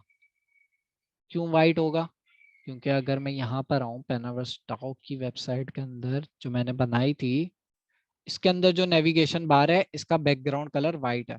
क्योंकि मैं स्क्रॉल करूंगा ना तो ये देखें ये स्क्रॉल होते हुए साथ साथ जो है मेरे नेविगेशन बार जो है वो बिल्कुल टॉप से लगा हुआ ही है। ऐसा नहीं हो रहा कि भाई ये ऊपर ही अटक गया, ये बिल्कुल चिपक गया है। जैसे जैसे मैं स्क्रॉल करते जाऊंगा वैसे वैसे ये भी नीचे आएगा। अब इसमें आप लोग नोट कर रहे होंगे तो थोड़ा सा ब्लर भी ऐड हुआ है, तो उस पे मैं नहीं जाऊंगा, ज़्यादा क्लासेस नहीं पढ़ाऊंगा क्योंकि जो है जो बिगनर्स हैं उनको प्रॉब्लम होगी। तो हिंट जिनको एक्सप्लोर करना है वो ये देख सकते हैं कि भाई इसमें मैंने ब्लर ऐड किया हुआ है, तो आप इंस्पेक्ट करके क्लासेस देख सकते हैं। ओके, तो अब हमने इतना स्टेप कर लिया। हाँ, अब इसमें जो है मुझे बैकग्राउंड कलर ऐड करना है। तो अगर मैं यहाँ पे बैकग्राउंड कलर वाइट कर दूं, इसको वाइट कर दूं, तो यहाँ पे हमारा वाइट कलर तो हो गया, लेकिन इसकी जो विड्थ है ना वो इतनी ही है। तो ये प्रॉब्लम मुझे तब करेगा जब जो है हमारा नीचे कंटेंट आ जाएगा। खैर उस वक्त देख लेंगे, अभी मैंने जो है वाइट ऐड कर दिया इसका बैकग्राउंड कलर। और एक चीज़ मैंने बताई कि भाई अगर मैं स्क्रॉल करूं तो हमारा नेविगेशन बार भी साथ साथ स्क्रॉल होना चाहिए, साथ साथ चिपक जाना चाहिए टॉप पर, जैसे ये वाला है। ठीक है, तो उसके लिए हमारे पास क्लास होती है, हेडर के अंदर ही मैं लिख देता हूँ स्टिकी। ठीक है, स्टिकी लगाने से क्या होगा, हमारा जो नेविगेशन बार है जब हम स्क्रॉल करेंगे बाद में, जब हमारे पास कंटेंट आ जाएगा तो ये हमारे पास ऊपर ही स्टिक हो जाएगा। तो हम उसके लिए क्लास यूज़ करते हैं स्टिकी। उसके बाद हम क्या करेंगे, स्टिकी के बाद इसको ऊपर लगा दिया, लेकिन ये स्टिकी जो है वर्क नहीं करेगा। ठीक है, ये वर्क इसलिए नहीं करता क्योंकि हमने जो है इसमें एक और प्रॉपर्टी साथ में लगानी होती है जो क्या है टॉप 0। ठीक है, अब जो है ये स्टिकी वर्क करेगा। अगर आप सिर्फ स्टिकी लिख देंगे तो ये प्रॉब्लम करेगा, ये जो है स्टिक नहीं होगा टॉप से ना। तो हमने जो एक और प्रॉपर्टी लिख देनी है टॉप 0। अब ये टॉप पर स्टिक हो जाएगा। तो अब जो है जैसे ही आप स्क्रॉल करेंगे साथ साथ आ रहा होगा, जैसे यहाँ पे। ठीक है, तो ये हमने कुछ एक अदद हल्का फुल्का सा नेविगेशन बार बना लिया। अब मैं अगर हमजा भाई इस एक सवाल है मेरा। जी जैसे ही हमने स्टिकी और टॉप जीरो दिया, अगर हम इसको फिक्स और टॉप जीरो देते तो ऐसे नहीं होगा? फिक्स में प्रॉब्लम ये है कि ना फिक्स जो है वो आपके टॉप पर फिक्स तो हो जाता है, लेकिन जो है वो इशू ये करता है कि भाई आपका जो भी नीचे आप हीरो सेक्शन बनाएंगे ना वो उस फिक्स एलिमेंट के पीछे आ जाएगा। ठीक है, फिक्स और इसमें मैं आपको फर्क दिखाता हूँ। अभी देखें ये स्टिकी है, मैं इसको फिक्स कर देता हूँ, सेव किया। ओके, यहाँ पे जो है हमारे पास फ्लेक्स बॉक्स भी काम नहीं कर रहा, तो उसके लिए फिर मैं क्या करूँगा, डिव जो है अपना एक और डिव बनाऊंगा, उसके अंदर फिक्स की प्रॉपर्टी ऐड करूंगा। ठीक है, अगर मैं इसको एक सेकंड फिक्स लिखने के बाद विड्थ फुल करूं तो हाँ, इसकी बेसिकली विड्थ जो है वो प्रॉब्लम कर रही थी, तो मैंने विड्थ बढ़ा दी है। लेकिन अगर आप देखें यहाँ पे हेलो वर्ल्ड लिखा हुआ था एक, वो इसके पीछे चला गया, तो फिक्स में ये इशू करता है। तो अगर आपको ऐसा नेविगेशन बार बनाना है जिसमें आपको ये चीज़ प्रॉब्लम ना करे तो आप फिक्स यूज़ कर सकते हैं। बट मुझे जो है ऐसा नेविगेशन बार नहीं बनाना, यहाँ पे भी मैंने नहीं बनाया। यहाँ पे जो है मैंने ऊपर नेविगेशन बार है, उसके नीचे ये हमारे पास हीरो सेक्शन है। ठीक है, अगर मैं इसको फिक्स करता तो ये हीरो सेक्शन थोड़ा सा इसके पीछे चला जाता, फिर मुझे उसको सेट करना पड़ता, तो मुझे प्रॉब्लम लगती है। ठीक है, तो वो रिक्वायरमेंट पे भी आपके डिज़ाइन पे भी डिपेंड करता है। खैर, स्टिकी कर दिया, ये देखें हेलो वर्ल्ड वापस आ गया। अब जो है ये स्टिक भी हो गया और ये साथ साथ चलेगा भी। अच्छा, यहाँ मैंने डिज़ाइन में देखा कि ये जो हमारे टेक्स्ट है ना थोड़े से बोल्ड है, थोड़े से डार्क है। तो मैं यहाँ पर आऊँ, ये देखें थोड़े से लाइट है और इनका फॉन्ट साइज भी छोटा लग रहा है मुझे। अगर मैं यहाँ पर आऊँ और कोर्सेस के अंदर जाऊँ, इनका फॉन्ट साइज देखूँ, इसको मैंने क्लिक किया।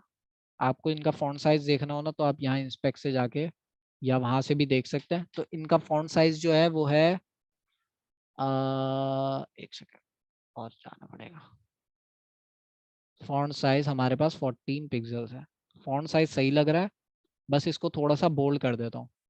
तो थोड़ा सा बोल्ड करने के लिए मैं क्या करूँगा, जहाँ पर हमारी भाई लिस्ट है, ये रही लिस्ट, इनको हमने थोड़ा सा बोल्ड करना है ना, तो एक काम करता हूँ इसके पेरेंट पे देकर देखता हूँ कि यहाँ पे अप्लाई होती है दोनों पे। तो फॉन्ट इस बार मैं बोल्ड नहीं करूँगा, इस बार मैं करूँगा सेमी बोल्ड, तो वो थोड़ा सा बोल्ड होगा। तो सेमी बोल्ड करके देखते हैं, ज़्यादा तो नहीं हो गया। नहीं, सही लग रहा है, दोनों पे बोल्ड अप्लाई हो गया और ठीक लग रहा है। अच्छा, ये चीज़ मैंने देखी है कि इन दोनों के बीच में ना गैप ज़्यादा है और मैंने काफ़ी कम गैप ऐड किया। तो गैप बढ़ाने के लिए हमने क्या चीज़ यूज़ करी थी, स्पेस X4। तो इसके स्पेस को मैं 8 कर देता हूँ। ठीक है, तो ये हमने थोड़ा सा गैप बढ़ा दिया और ये हमारा एक अदद नेविगेशन बार बन गया। ठीक है, अब इसके अंदर जो है यहाँ पे लोगो भी ऐड करना है। तो लोगो आप कहाँ से डाउनलोड कर सकते हैं, यही आपका डिज़ाइन है। यहाँ से आप जाएं, कोई भी फिग्मा फाइल से अगर आपने PNG डाउनलोड करनी हो तो वो आराम से कर सकते हैं। ये रहा आपका लोगो, इस पर क्लिक करें। ठीक है, मेक श्योर कर ले कि आपका लोगो आ जाए। यहाँ पे देखें, मेरा जो है फिग्मा में इमेज सेलेक्ट करी हुई है मैंने। ठीक है, उसके बाद मैंने क्या किया, राइट क्लिक किया। ओके, यहाँ पे राइट क्लिक नहीं करेंगे बल्कि डिज़ाइन में जाएंगे और यहाँ पे आखिर में लिखा हुआ है एक्सपोर्ट। ठीक है, इसको मैं एक्सपोर्ट कर लेता हूँ और एक्सपोर्ट करने के बाद जो है ये मुझसे पूछेगा कहाँ पे एक्सपोर्ट करना है। अच्छा, मैं वेब पे खोला हुआ है, ठीक है। अगर मैं डेस्कटॉप पे खोला होता तो वो पूछता कहाँ पे एक्सपोर्ट करना है। तो ये मेरे पास डाउनलोड फाइल पे आ गया। इसको मैं जो है अपनी जो हमारी VS कोड के अंदर फोल्डर बने हुए हैं उसके अंदर डाल देता हूँ। तो इसको मैं कहाँ पर डालूंगा, इसको मैं एक काम करता हूँ, SRC के अंदर मैं एक फोल्डर बनाता हूँ, एसेट्स। ये एसेट्स के पब्लिक के अंदर, फोल्डर में नहीं आती, हाँ, इमेजेस पब्लिक के फोल्डर में आती है ना। इमेजेस पब्लिक के फोल्डर में नहीं, यहाँ पे ज़रूरी नहीं है। आप जो है एसेट्स पब्लिक के उसमें भी डाल सकते हैं लोगो वगैरह, लेकिन जो है अमूमन जो आपकी इमेजेस होती है ना, जैसे लोगो के अलावा भी आपकी और भी इमेजेस हैं, तो आप एसेट्स के अंदर इमेजेस का फोल्डर बना के डालते हैं। ठीक है, तो मैं लोगो यहाँ पर भी डाल सकता हूँ पब्लिक के अंदर, क्योंकि ये तो लोगो है, लोगो जो है वो मुझे पब्लिक ही रखना है। तो वो स्टैटिक फाइल एक अदद आ जाएगी।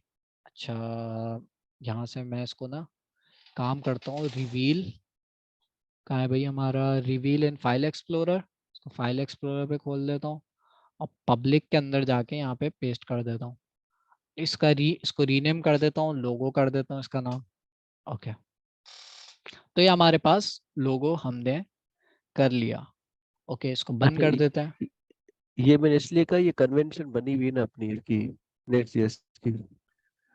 क्या कि पब्लिक के अंदर, ये कन्वेंशन लोगोस रखते हैं तो इसमें रखते हैं। हाँ सही है, लोगो जो है आप सही कह रहे हैं, ठीक है, पब्लिक में रखें। और जो है आपके जो अदर एसेट्स होंगे वो फिर आप जो है एसेट्स के फोल्डर के अंदर रखेंगे, वो भी देखेंगे। खैर, इमेज जो है वो मैंने अपने पब्लिक के फोल्डर के अंदर रख दिया। अब मुझे इस इमेज को इंपोर्ट करना है, तो मैं किस तरह से करूँगा, इंपोर्ट, और इस इमेज का कुछ भी नाम रख सकता है, मैं रख देता हूँ भाई लोगो। ठीक है, और इसको कहाँ से इंपोर्ट करना है, पब्लिक से। तो जब भी हम पब्लिक से इंपोर्ट करते हैं तो हम क्या लिखते हैं, स्लैश पब्लिक स्लैश, या मेरे ख्याल से डॉट स्लैश होगा। अच्छा, पहले पूरा फाइल पाथ लिख लेता है, logo.png। नहीं लिखते, खाली स्लैश लगाते इस तरह से ना, ठीक है। तो logo.png जो है मैंने इंपोर्ट कर लिया। जो भी चीज़ आपके पास पब्लिक में आपने स्टोर करी होगी उसके लिए आपको डॉट या डबल डॉट लगाने की कोई ज़रूरत नहीं है, आप स्लैश लगाएं, क्योंकि पब्लिक की डायरेक्टरी जो है ना वो ग्लोबल लेवल पे एक्सेसिबल होती है। तो आपको जो है डायरेक्ट आप स्लैश लिख के ये लिखेंगे तो वो खुद ही आपके पास आ जाएगा। तो ये पब्लिक की डायरेक्टरी जो है जब आप बिल्ड कर लेंगे तब भी आपके पास मौजूद रहेगी ऐसी की ऐसी। अच्छा, खैर, लोगो आ गया हमारे पास जो कि हमने पब्लिक में रखा था। अब इस लोगो को हम एक अदद इमेज के कंपोनेंट के अंदर रख सकते हैं। तो सबसे पहले तो मैं इस H2 को कमेंट कर देता हूँ और यहाँ पे जो है इमेज का एक टैग है हमारे पास, उसको यूज़ कर लेते हैं। इसके अंदर हमने एक चीज़ पास करनी है SRC, और SRC के अंदर बेसिकली इस इमेज की सोर्स क्या है, वो पूछ रहा है इमेज की सोर्स क्या है। तो हमने सोर्स बता दी कि भाई इस इमेज की सोर्स है logo. Okay, type static image is not assignable to type string. यहाँ पे जो है क्या करेंगे हम, मतलब भाई हम नेक्स्ट जेएस की इमेज क्यों नहीं यूज कर रहे? नेक्स्ट जेएस की इमेज क्या मतलब? नेक्स्ट जेएस की इमेज का जो आपके पास टैग है, नेक्स्ट जेएस, हाँ वो यूज करेंगे ना, अभी सिंपल करके मैं लेके चलना चाह रहा हूँ, फिर उसके बाद इसको और अच्छा करेंगे। इमेज का कंपोनेंट भी हम यूज करेंगे, ठीक है। किसी ने इमेज का कंपोनेंट यूज किया, लेकिन जो है मैं अभी इमेज का नहीं कर रहा, लेकिन अभी सिंपल इमेज पे लेके चलना चाह रहा हूँ मैं। बाद में जो है इमेज का कंपोनेंट भी ऐड करेंगे, या चले कर लेते हैं इमेज का। बेसिकली अगर आप नॉर्मली इमेज, जो बिगनर्स हैं उनको मैं बता रहा हूँ, अगर आप नॉर्मल इमेज इंपोर्ट करते हैं तो उसमें क्या होता है कि आपको ऑप्टिमाइजेशन इतनी मिलती नहीं है, आपकी डिफ़ॉल्ट इमेज इंपोर्ट हो जाएगी, और उसमें जो है अगर आपकी हाई रेजोल्यूशन की इमेज है तो वो प्रॉब्लम ये करेगा कि आपकी जो इमेज है वो देर में लोड होगी, तो आपकी वेबसाइट की परफॉर्मेंस स्लो होगी।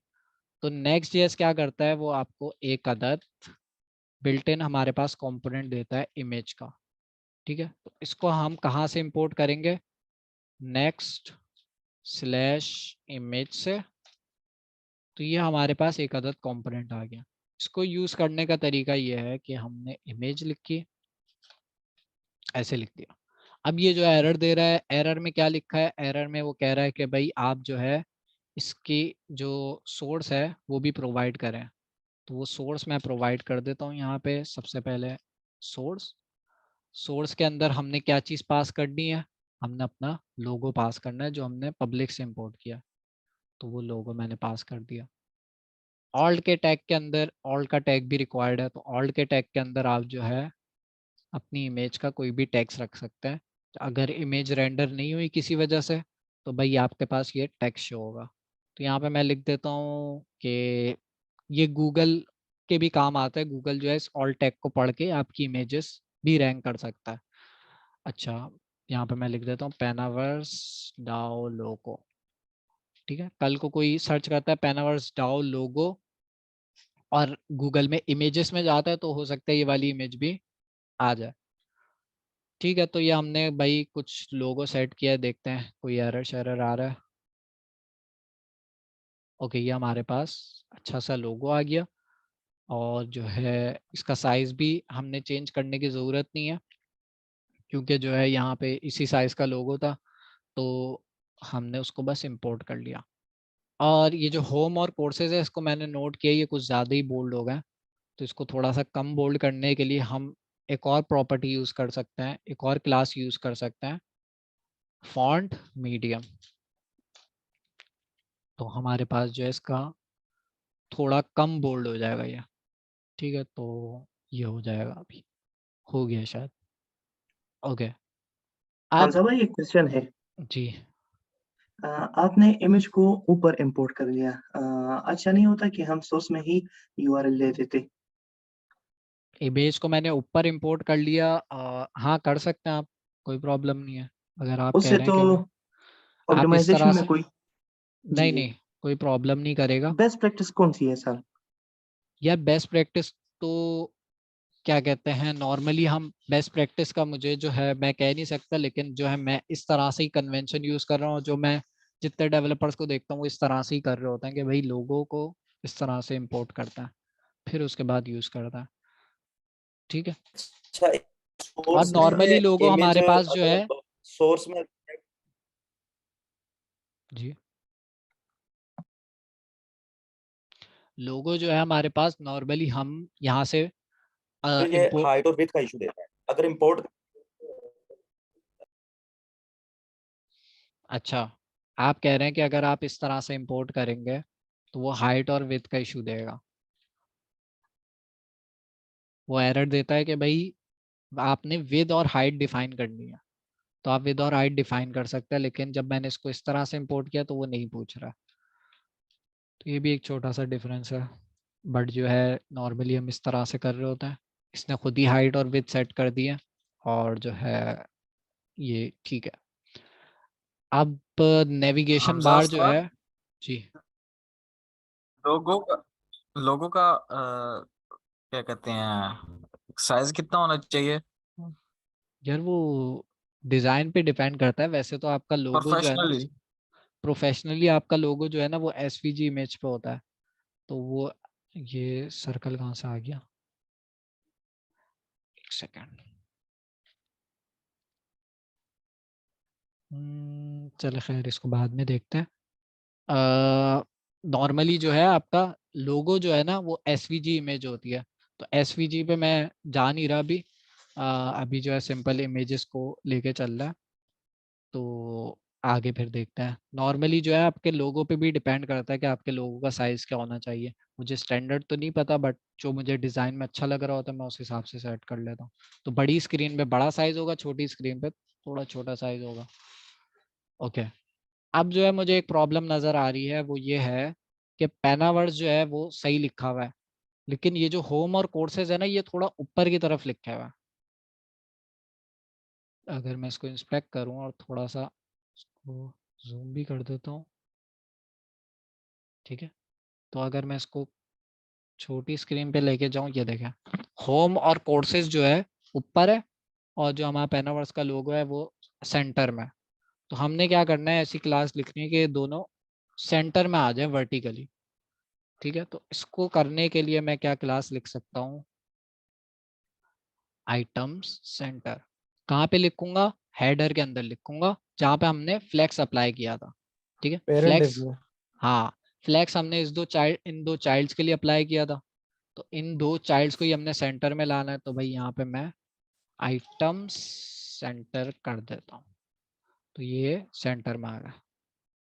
अब जो है हमारे पास ये सही काम कर रहा है। और जो है यहाँ पे जो बिगनर्स है उनको बता दूं कि जस्टिफाई जो है वो हॉरिजॉन्टली अलाइनमेंट के लिए यूज होता है फ्लेक्स बॉक्स के अंदर। और हमारे पास जो है आइटम्स जो है, जो अगर मैं इस पर होवर करूं तो ये बेसिकली अलाइंग आइटम्स होता है। ये यूज होता है वर्टिकली अलाइन करने के लिए। तो इस केस के अंदर हमने वर्टिकली अलाइन करना था कि भाई ये जो हमारा नेविगेशन बार है ये थोड़ा ऊपर था और ये थोड़ा नीचे था लोगो हमारा। इन दोनों को वर्टिकली अलाइन करना था हमने, मतलब एक लाइन में लाना था। तो उसके लिए हम आइटम्स यूज करते हैं जो कि असल है अलाइंग आइटम्स, और उसको हमने सेंटर कर दिया। तो ये हमारे पास कुछ फ्लैक्स बॉक्स का खेल है। तो फ्लैक्स बॉक्स को अच्छा डिटेल में देखना है क्योंकि फ्लैक्स बॉक्स ही यूज होना है आगे और काफ़ी हेल्प करता है। ओके, तो ये हमारे पास भाई कोर्सेज और होम आ गया, और ये हमारे पास एक अदद लोगो आ गया। अब जो है इसके अंदर जो एक और चीज़ ऐड करनी है वो मैंने करनी है भाई, इसके अंदर लिंक्स ऐड करना है कि भाई इसको मैं क्लिक कर सकूं। अभी तो ये टैक्स है ना, LI है, तो इनके अंदर मुझे लिंक ऐड करनी है। तो लास्ट क्लास में आप लोगों ने भाई पढ़ा था लिंक का टैग, तो वही अप्लाई कर देते हैं LI के अंदर, ठीक है।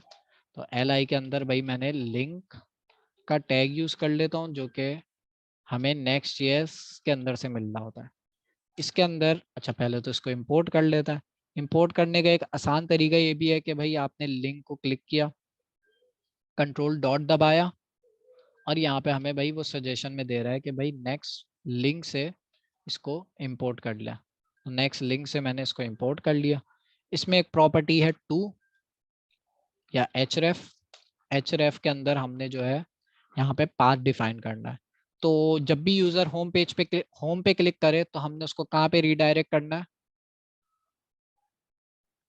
स्लैश पे, पेनावर्स की ठीक है। हाँ, होम पेज पे। तो होम पेज क्या है, बेसिकली स्लैश है, तो आप यहाँ पे स्लैश पाथ बस दे दिया। तो अब जब भी मैं होम पे क्लिक करूंगा ये मुझे स्लैश पे रीडायरेक्ट कर देगा, और स्लैश हमारा होम पेज है, ठीक है। अच्छा, दूसरा क्या है हमारे पास भाई, इसके अंदर लिंक के अंदर हमारे पास कोर्सेज।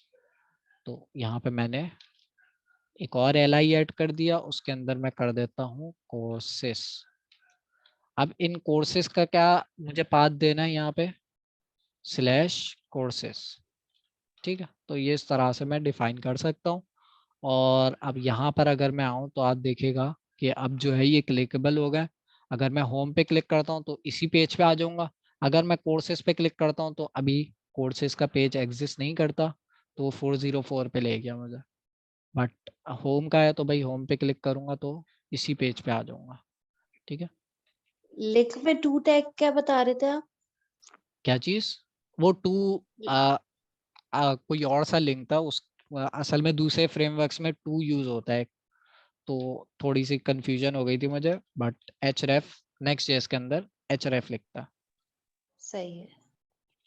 तो ये हमारे पास रिफ्रेश क्यों हो रहा था हमजा भाई? क्या आ रहा था? ब्राउजर रिफ्रेश हो रहा था आपका? नहीं, अब तो नहीं हो रहा ना, वो डेवलपमेंट एनवायरनमेंट पे वो रीलोड हो रहा होगा, यहाँ से मैंने सेव किया होगा शायद तभी रिफ्रेश हुआ। लेकिन अब देखें, होम पे मैं क्लिक कर रहा हूँ तो नेक्स्ट जेएस को पता है कि भाई जब होम डायरेक्टरी में है, अगर यूज़र होम डायरेक्टरी में है तो उसको मुझे कहीं पे भी रीडायरेक्ट कराने की ज़रूरत नहीं है, तो ये वर्क भी नहीं करेगा होम पे अगर मैं क्लिक करता हूँ। ठीक है, तो ये भाई हमारा छोटा सा नेविगेशन बार बन गया, और इसके अंदर जो है जी समझा भाई, नोटिफिकेशन बार जो है डिफरेंट वेबसाइट पे डिफरेंट मतलब होम को बटन सेंटर में होता है, कई लेफ्ट पे होता है। तो सवाल ये है कि अगर कौन सी कन्वेंशन है जिसको फॉलो करें, क्योंकि मेरे लिए मसला होता है कि किन कन्वेंशन को फॉलो किया जाए कि प्रॉपर नेविगेशन यार, बार बन जाए। कन्वेंशंस नहीं होती डिजाइन के अंदर। ये जो आप सवाल पूछ रहे हो ना, ये डिजाइन से रिलेटेड है। इसके अंदर जो है अब कोई भी वेबसाइट खोलें, बहुत सारी जो मॉडर्न वेबसाइट्स होती है जिनमें बहुत सारी एनिमेशंस होती है, उनको अगर आप खोलें ना तो उनका नेविगेशन बार तो टॉप पर होता ही नहीं है। उनका नेविगेशन बार होता है यहाँ कहीं पे होता है, वो एनिमेशन वगैरह चल रही होती है। तो डिजाइन पे डिपेंड करता है, आप कोई बेस्ट प्रैक्टिसेस नहीं है। बस आपने यूजर का ख्याल रखना है कि भाई यूजर जो है उसको कोई मुश्किल ना हो नेविगेशन बार ढूंढने में, वो आराम से बस नेविगेट कर सके। तो इसमें यही है कि मेरा मेरे ख्याल से मैंने ना सवाल थोड़ा गलत कर लिया। कहने का मकसद ये है कि आपने सबसे पहले एक आई थिंक फ्लेक्स बनाया, उसको फिर उसको किया, तो हमें हर नेविगेशन बनाने के लिए यही मतलब प्रॉपर्टीज फॉलो करनी पड़ेगी कि पहले फ्लेक्स करा फिर उसको स्पेस बिटवीन दिया हाँ, एंड देन मतलब आप ये भी कर सकते हैं, और भी तरीके हैं हमारे पास।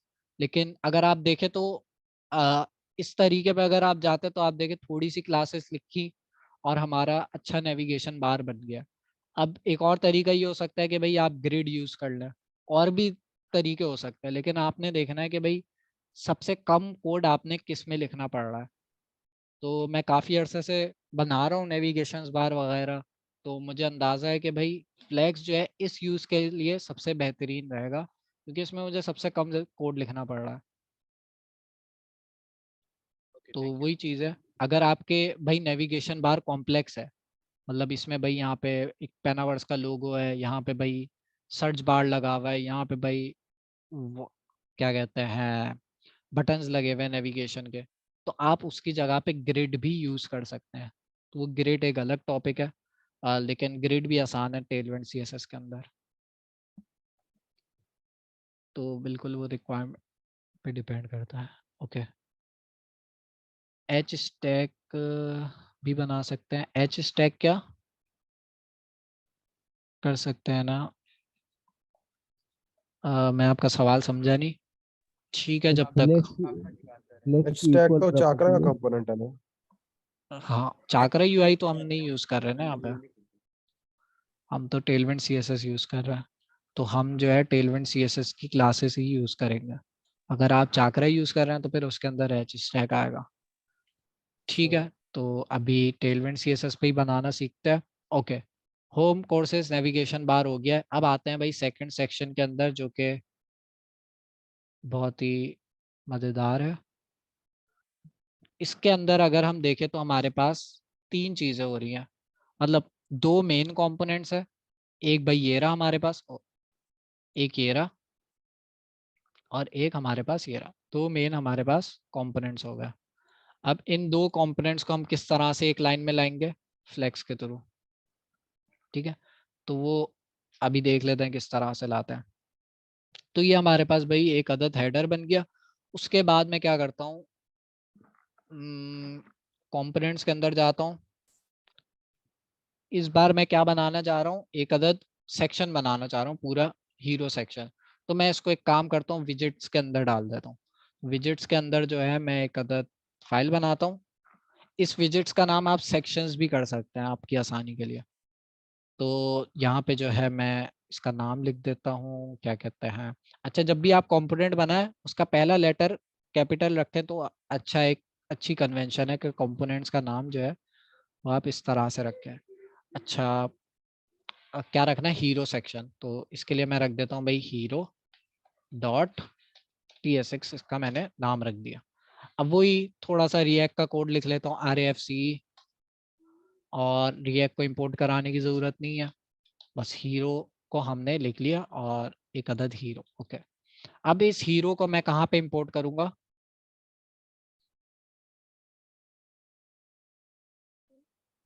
पेज पे। पेज पे, होम पेज पे। तो वो वाली फाइल मैं खोल लेता हूँ, यहाँ पे सब बंद करूँ। SRC के अंदर, पेजेस के अंदर हमारे पास, वो ऐप के अंदर हमारे पास एक पेज डॉट TSX है, यहाँ पे मैं इंपोर्ट करूंगा। यहाँ पे इंपोर्ट करने का क्या तरीका है भाई, इंपोर्ट हीरोज का मैंने नाम रख दिया, फ्रॉम, आप @ लगाऊंगा तो अब मैं आ गया हूँ SRC के अंदर। SRC के अंदर मेरे पास ये 4 फोल्डर्स हैं, जिसमें से मुझे जाना है कंपोनेंट्स के अंदर, विजेट्स के अंदर, हीरो। ठीक है, तो वो हीरो कंपोनेंट आ गया। अब इस हीरो सेक्शन को भाई मैं यहाँ पे लिख देता हूँ, पहले कमेंट लिखता हूँ हीरो सेक्शन, और इसके नीचे भाई मैं अपना हीरो सेक्शन को कर देता हूँ इंपोर्ट। अब देखते हैं हमारा हीरो सेक्शन आ गया, ये आ गया हमारा हीरो सेक्शन नेविगेशन बार के बाद। अच्छा जी, अब जो है ना, मुझे इसमें एक मसला ये हो रहा है, एक इशू मुझे ये आ रहा है कि ये जो हीरो सेक्शन है ये भी अब बिल्कुल लेफ्ट में चला गया। ठीक है, अब मैं यहाँ पर आता हूँ, यहाँ पे देखे लोगो जो है ना बिल्कुल लेफ्ट पर नहीं है, एक मैंने मैक्स विथ दी हुई है, अभी हमने मैक्स विथ को डिस्कस किया था। ठीक है, तो इसी तरह से हमारे हीरो सेक्शन की भी एक मैक्स विथ होगी, इसी तरह से हमारी इस सेक्शन की भी एक मैक्स विथ होगी। तो हर सेक्शन की मैक्स विथ मैंने सेट कर दिया, तो मैं क्यों ना एक कंपोनेंट बना लूं जिसमें भाई बाय डिफॉल्ट ये मैक्स विथ वाला पार्ट इम्प्लीमेंट हुआ हुआ हो। ठीक है, जैसे कि आपने चाकरा UI में अगर यूज किया हो, स्टैक, स्टैक नहीं, कंटेनर, उसके अंदर होता है क्या, बूटस्ट्रैप के अंदर भी आपने यूज किया होगा कंटेनर। तो एक कंटेनर होता है आपका जो कि उसमें आप मैक्स विद आप सेट कर सकते हैं। ठीक है, तो मैं वो वाला कंपोनेंट बना लेता हूँ ताकि एक दफा मैं बना लूँ ना तो मुझे बार बार ये मैक्स विद सेट करना ना पड़े, और कल को अगर मुझे मैक्स विद बढ़ानी है तो फिर मुझे एक एक कंपोनेंट में जाके चेंज करनी पड़ेगी। इससे अच्छा मैं एक ऐसा कंपोनेंट बनाऊं जो कि इस मैक्स विद वाले पार्ट को कर ले मैनेज। ठीक है, तो पहले वो काम कर लेता। ठीक है, तो उसके लिए मैं क्या करूंगा, ये बात रिपीट करेंगे हमजा भाई? ये मैं बना के दिखाता हूँ ना, अभी बनाते बनाते वापस रिपीट करता हूँ। तो मैंने बताया कि भाई अभी प्रॉब्लम ये आ रही है कि सबसे पहले मैंने नेविगेशन बार बनाया, उसकी मैंने एक विथ सेट कर दी मैक्स विथ, कि भाई हमारा नेविगेशन बार इस विथ से बड़ा नहीं होना चाहिए। मैंने लिखा है कि 1200 पिक्सल से ज्यादा इसकी विथ नहीं होनी चाहिए। तो मैं जितनी भी बड़ी स्क्रीन में चला जाऊं मेरा नेविगेशन बार इससे बड़ा नहीं होगा। इसी तरीके से मैं चाह रहा हूँ कि भाई हीरो सेक्शन का भी इसी तरह से हो कि एक मैक्स विथ हो। ठीक है, ताकि जो है हमारा हीरो सेक्शन भी एक हद तक बड़ा हो, उससे ज्यादा एक्स विद बड़ी ना हो, जैसे यहाँ पे। और यही तरीका अच्छा होता है कि भाई आपका पूरा कंपोनेंट, आपके जितने भी सेक्शंस है वो एक लाइन में हो। यहाँ पे देखें लेफ्ट में बिल्कुल ये सब एक लाइन में जा रहा है नीचे तक। ठीक है, ये थोड़ा सा मैंने अभी अपडेट किया तो ये थोड़ा सा बाहर है, लेकिन ये भी जब हम बनाएंगे तो ये बिल्कुल एक लाइन में जा रहे होंगे सारे। ठीक है, तो यही चीज आपने करनी है। अब उसमें हमने देखा कि भाई हमने जो हमारा हेडर है वहां पे तो मैक्स विथ लगा ली है, लेकिन अब हीरो सेक्शन पे भी लगानी है। उसके बाद हम आगे सेक्शन बनाएंगे उस पे भी लगानी पड़ेगी। तो हम एक काम करते हैं, एक कंपोनेंट बना देते हैं रीयूजेबल जो कि इस चीज को हैंडल कर रहा हो। ठीक है, तो वो किस तरह से बनाएंगे, हम आएंगे भाई शेयर्ड के अंदर इस बार, क्योंकि हम ना रीयूजेबल एक कंपोनेंट बना रहे हैं जो कि हमारी हेल्प करे। तो इसका नाम मैं रख देता हूँ रैपर। ठीक है, ये बेसिकली रैप करेगा आपके सेक्शंस को या कंपोनेंट्स को। तो नाम कुछ भी रख सकते हैं, लेकिन रैपर एक अच्छा नाम लग रहा है तो रैपर रख दिया मैंने। अब इसके अंदर भी वही कर देता हूँ RFC और इसको मैं हटा देता हूँ। ये हमारे पास रैपर का कंपोनेंट बन गया। अच्छा, इसके अंदर जो है हमें एक चीज मिल रही होगी जो क्या है, चिल्ड्रन। ठीक है, अब ये टाइप स्क्रिप्ट का एरर आ रहा है, इसको रिजॉल्व करने के लिए मैं क्या करूंगा, जब भी मुझे कंपोनेंट्स के अंदर प्रॉप सेट करने होता है तो मैं इस तरह से कर सकता हूँ कि भाई यहाँ पे मैंने लिखा FC। FC मतलब फंक्शनल कंपोनेंट, और ये FC कहाँ से आ रहा है, ये FC हमारे पास आ रहा है रिएक्ट के अंदर से। ठीक है, इसकी टाइप हो गई फंक्शनल कंपोनेंट। अब मुझे जो है इसकी टाइप लिखनी है, तो टाइप मैं चाह रहा हूँ, फंक्शनल कंपोनेंट तो मैंने बता दिया, टाइप स्क्रिप्ट को बता दिया कि भाई ये वाला जो फंक्शन है ये हमारे पास एक अदद कंपोनेंट है, फंक्शनल कंपोनेंट है। ठीक है, अच्छा, लेकिन मैंने ये नहीं बताया अभी कि भाई इस फंक्शनल कंपोनेंट के अंदर चिल्ड्रन कौन कौन सा है, तो वो अब मैं डिफाइन करता हूँ।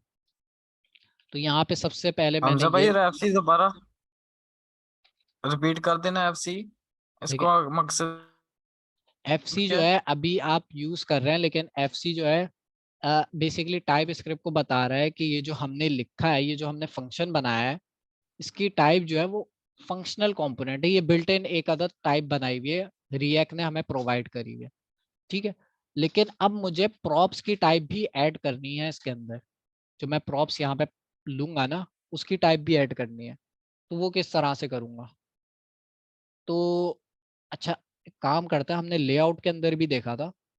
ओ, लेआउट ये वाला नहीं, हमारा जो पेज ऐप के अंदर जो एप्स लेआउट है उसके अंदर इस एप्स तरह में से इम्प्लीमेंट किया हुआ है। ठीक है, लेकिन मैं जो तरीका बता रहा हूँ वो एरो फंक्शन के थ्रू इम्प्लीमेंट किया हुआ है। तो आपको जो ज़्यादा सूटेबल लगे आप वो यूज़ कर सकते हैं कि भाई यहाँ पे चिल्ड्रन की आपने डाटा टाइप डिफाइन करी हुई है, और जो है ये चिल्ड्रन इसका कंपोनेंट है। अगर मैं इस डाटा टाइप को हटा देता हूँ तो ये फिर एरर देगा। तो यहाँ पे डाटा टाइप डिफाइन करना लाजमी है। एरो फंक्शन के अंदर हम किस तरह से कर रहे अच्छा होते हमजा हैं। भाई, हम्म, यहाँ पे रिएक्ट आर्ट रिएक्ट नोड क्यों इस्तेमाल हुआ है? ये लास्ट में जो आपने खोला था अभी पेजेस। बताता हूँ, यहीं पे बताऊंगा, अभी यहाँ पे मुझे फिर से यूज करना है ना। अच्छा, अब ये FC जो है इसके अंदर बेसिकली हमने टाइप स्क्रिप्ट के अंदर जेनेरिक्स पढ़े थे, वो हम पास कर सकते हैं यहाँ पे। जेनेरिक्स क्या होते हैं कि भाई ये हमने इस तरह से एक अदर टाइप डिफाइन कर दी, अब हम इसके अंदर प्रॉप्स की टाइप डिफाइन कर सकते हैं जो कि हमें यहाँ से रिसीव हो रहे होंगे। तो हमें जो है इस केस के अंदर मुझे चिल्ड्रन एक टाइप जो कि हमने लेआउट के अंदर भी देखी थी वो चाहिए। ठीक है, अब इसकी डाटा टाइप क्या होगी वो मैं बता देता हूँ यहाँ पे। ठीक है, तो मैं बता रहा हूँ टाइप स्क्रिप्ट को कि भाई हमारा जो कंपोनेंट है वो फंक्शनल कंपोनेंट है, और उसके अंदर जो प्रॉप्स है उनकी टाइप्स ये है। तो एक अदद ऑब्जेक्ट है, उसके अंदर हमारे पास चिल्ड्रन आ रहा है, और उस चिल्ड्रन की टाइप है react dot node, react node. ठीक है, रिएक्ट नोड बेसिकली क्या है कि अ, अगर मैं इसके अंदर जाऊं तो यहाँ पे जो है बेसिकली यहाँ पे देखें इसकी कितनी सारी टाइप्स हैं। रिएक्ट एलिमेंट हो सकता है, ये कोई भी स्ट्रिंग हो सकता है, कोई भी नंबर हो सकता है, कोई भी फ्रेगमेंट हो सकता है। तो ये रिएक्ट नोड के अंदर उन्होंने एक बिल्ट इन टाइप बना दी है कि भाई आप जो है क्योंकि आप चिल्ड्रन के अंदर देखें कुछ भी हो सकता है, कोई HTML का टैग भी हो सकता है, कोई टेक्स्ट भी हो सकता है सिंपल, कोई नंबर भी हो सकता है। ठीक है, तो आप बता नहीं सकते कि क्या होगा। तो हमने चिल्ड्रन की एक टाइप रिएक्ट ने बता दी है कि भाई रिएक्ट नोड आप यूज कर लें, तो वो आप जो है चिल्ड्रन के अंदर फिर कुछ भी पास कर सकते हैं। ठीक है, तो हाँ, चिल्ड्रन हमजा भाई थोड़ा जूम इन कर देंगे थोड़ा। ये लीजिए। ठीक है, असल में मेरा कंप्यूटर भी लैग हो रहा है रिकॉर्डिंग की वजह से। ओके, तो चिल्ड्रन हमने भाई इसकी टाइप रख दी है रिएक्ट नोड, और ये हमने एक जेनेरिक पास किया जो कि हमने टाइप स्क्रिप्ट के अंदर पढ़ा था। FC के अंदर हमने एक जेनेरिक पास किया। ठीक है, तो इस तरह से हम बेसिकली अपने प्रॉप्स की डाटा टाइप सेट कर रहे होते हैं। अब मुझे एक और कंपोनेंट यहाँ पे चाहिए, तो मैं क्या कर सकता हूँ, जैसे मुझे फर्ज कर लें टेक्स्ट चाहिए। ठीक है, अब उसकी भी मुझे डाटा टाइप सेट करनी होगी। तो डाटा टाइप सेट करने के लिए मैं क्या लिखूंगा यहाँ पे, टेक्स्ट, और इसकी डाटा टाइप स्ट्रिंग। इस तरह से मैं डिफाइन कर सकता हूँ। ठीक है, तो इस टेक्स्ट को हटा देता है अभी। अब ये जो है टाइप लिखने का फायदा ये होगा कि टाइप स्क्रिप्ट मुझे एरर बता देगी। अच्छा अभी फिलहाल इसको इम्प्लीमेंट करते हैं। मैंने क्या बताया कि अभी हम जो है क्या बना रहे हैं, रैपर बना रहे हैं जो कि मैक्स विद वाले पार्ट को हैंडल कर रहा होगा। ठीक है, तो रैपर के अंदर हमने क्या चीज देखनी है कि जो भी हम चिल्ड्रन पास करेंगे ना वो इस रैपर के अंदर आएगा। तो मैंने यहाँ पे चिल्ड्रन पास कर दिया। ठीक है, अब जब हम इसको यूज करेंगे तो देखेंगे। अब ये क्योंकि रैपर है तो मैं यहाँ पे क्या करूंगा, मैक्स विद यहाँ पे ऐड कर लेता हूँ, max width screen to excel. तो ये हमारे पास एक क्लास का नाम है जिसकी भाई मैक्स विद ज्यादा है। पिछली वाली क्लास से पहले मैंने एक्सेल करी थी, अब मैंने 2 एक्सेल कर लिया। ठीक है, और एक और क्लास थी mx ऑटो। ठीक है, तो मैं क्या कह रहा हूँ कि भाई ये जो हमारा रैपर है ना इसकी मैक्स विद कितनी होगी, 2 एक्सेल होगी, जो कि बराबर है 1500 पिक्सल्स के। ठीक है, हमारी जो स्क्रीन है मैक्स मेरी ऑटो से क्या स्क्रीन होगा? की, हाँ MX ऑटो से क्या होगा? हाँ बताता हूँ। ये जो मैक्स विद है मेरी स्क्रीन की विद है 1900 है, 1920 है। तो जो है काफ़ी बड़ी है। तो अब मुझे जो है इसकी मैक्स विद ऐड करनी है ताकि जो है वेबसाइट जो है बिल्कुल सेंटर में है और उसकी एक लिमिट हो इंक्रीज करने की। कुछ आपने स्क्रीन देखी होंगी जो इतनी लंबी होती है, तो उसके अंदर अगर आप वेबसाइट खोलेंगे तो अगर आपकी वेबसाइट में आपने मैक्स विद नहीं ऐड करी हुई तो भाई आधा कंटेंट उधर जा रहा होगा उस कोने में, आधा कंटेंट दूसरे कोने में जा रहा होगा। तो ये इसलिए मैक्स विद हम ऐड करते हैं। ओके, MX ऑटो मतलब भाई मार्जिन जो है आपकी एक्स एक्सिस के अंदर ऑटो कर दो। ऑटो करने से क्या होता है कि जो भी हमारा डिव है ये वाला वो सेंटर में आ जाएगा। ठीक है, तो यहाँ पे देखें मार्जिन लेफ्ट भी इसने ऑटो कर दिया, मार्जिन राइट भी ऑटो कर दिया। तो इससे क्या होगा, हमारा जो डिव है जो बाय डिफॉल्ट लेफ्ट पे था वो सेंटर में आ जाएगा। तो ये करेगा। अच्छा ये हमने एक अदद रैपर बना लिया और मुझे पता है काफ़ी लोगों को कन्फ्यूजन होगी थोड़ी बहुत, लेकिन अभी जो है इसको इम्प्लीमेंट करते हैं फिर दोबारा से समझते हैं। ओके, रैपर का कंपोनेंट बना लिया मैंने। अब आते हैं भाई हमारे हेडर के अंदर जहां पर हमने, हाँ रिकॉर्डिंग मिल जाएगी, जहां पर हमने मैक्स विद वाला पार्ट इम्प्लीमेंट किया हुआ है। यहाँ पे देखिए ये वाला पार्ट इम्प्लीमेंट किया हुआ है। ठीक है, इसको मैं हटा देता हूँ। इसकी जगह पे वो जो रैपर मैंने बनाया ना वो यूज करता है। वो किस तरह से यूज होगा, वो इस तरह से यूज होगा कि हम जो है यहाँ पे रैपर लिखेंगे और इसको बंद करेंगे।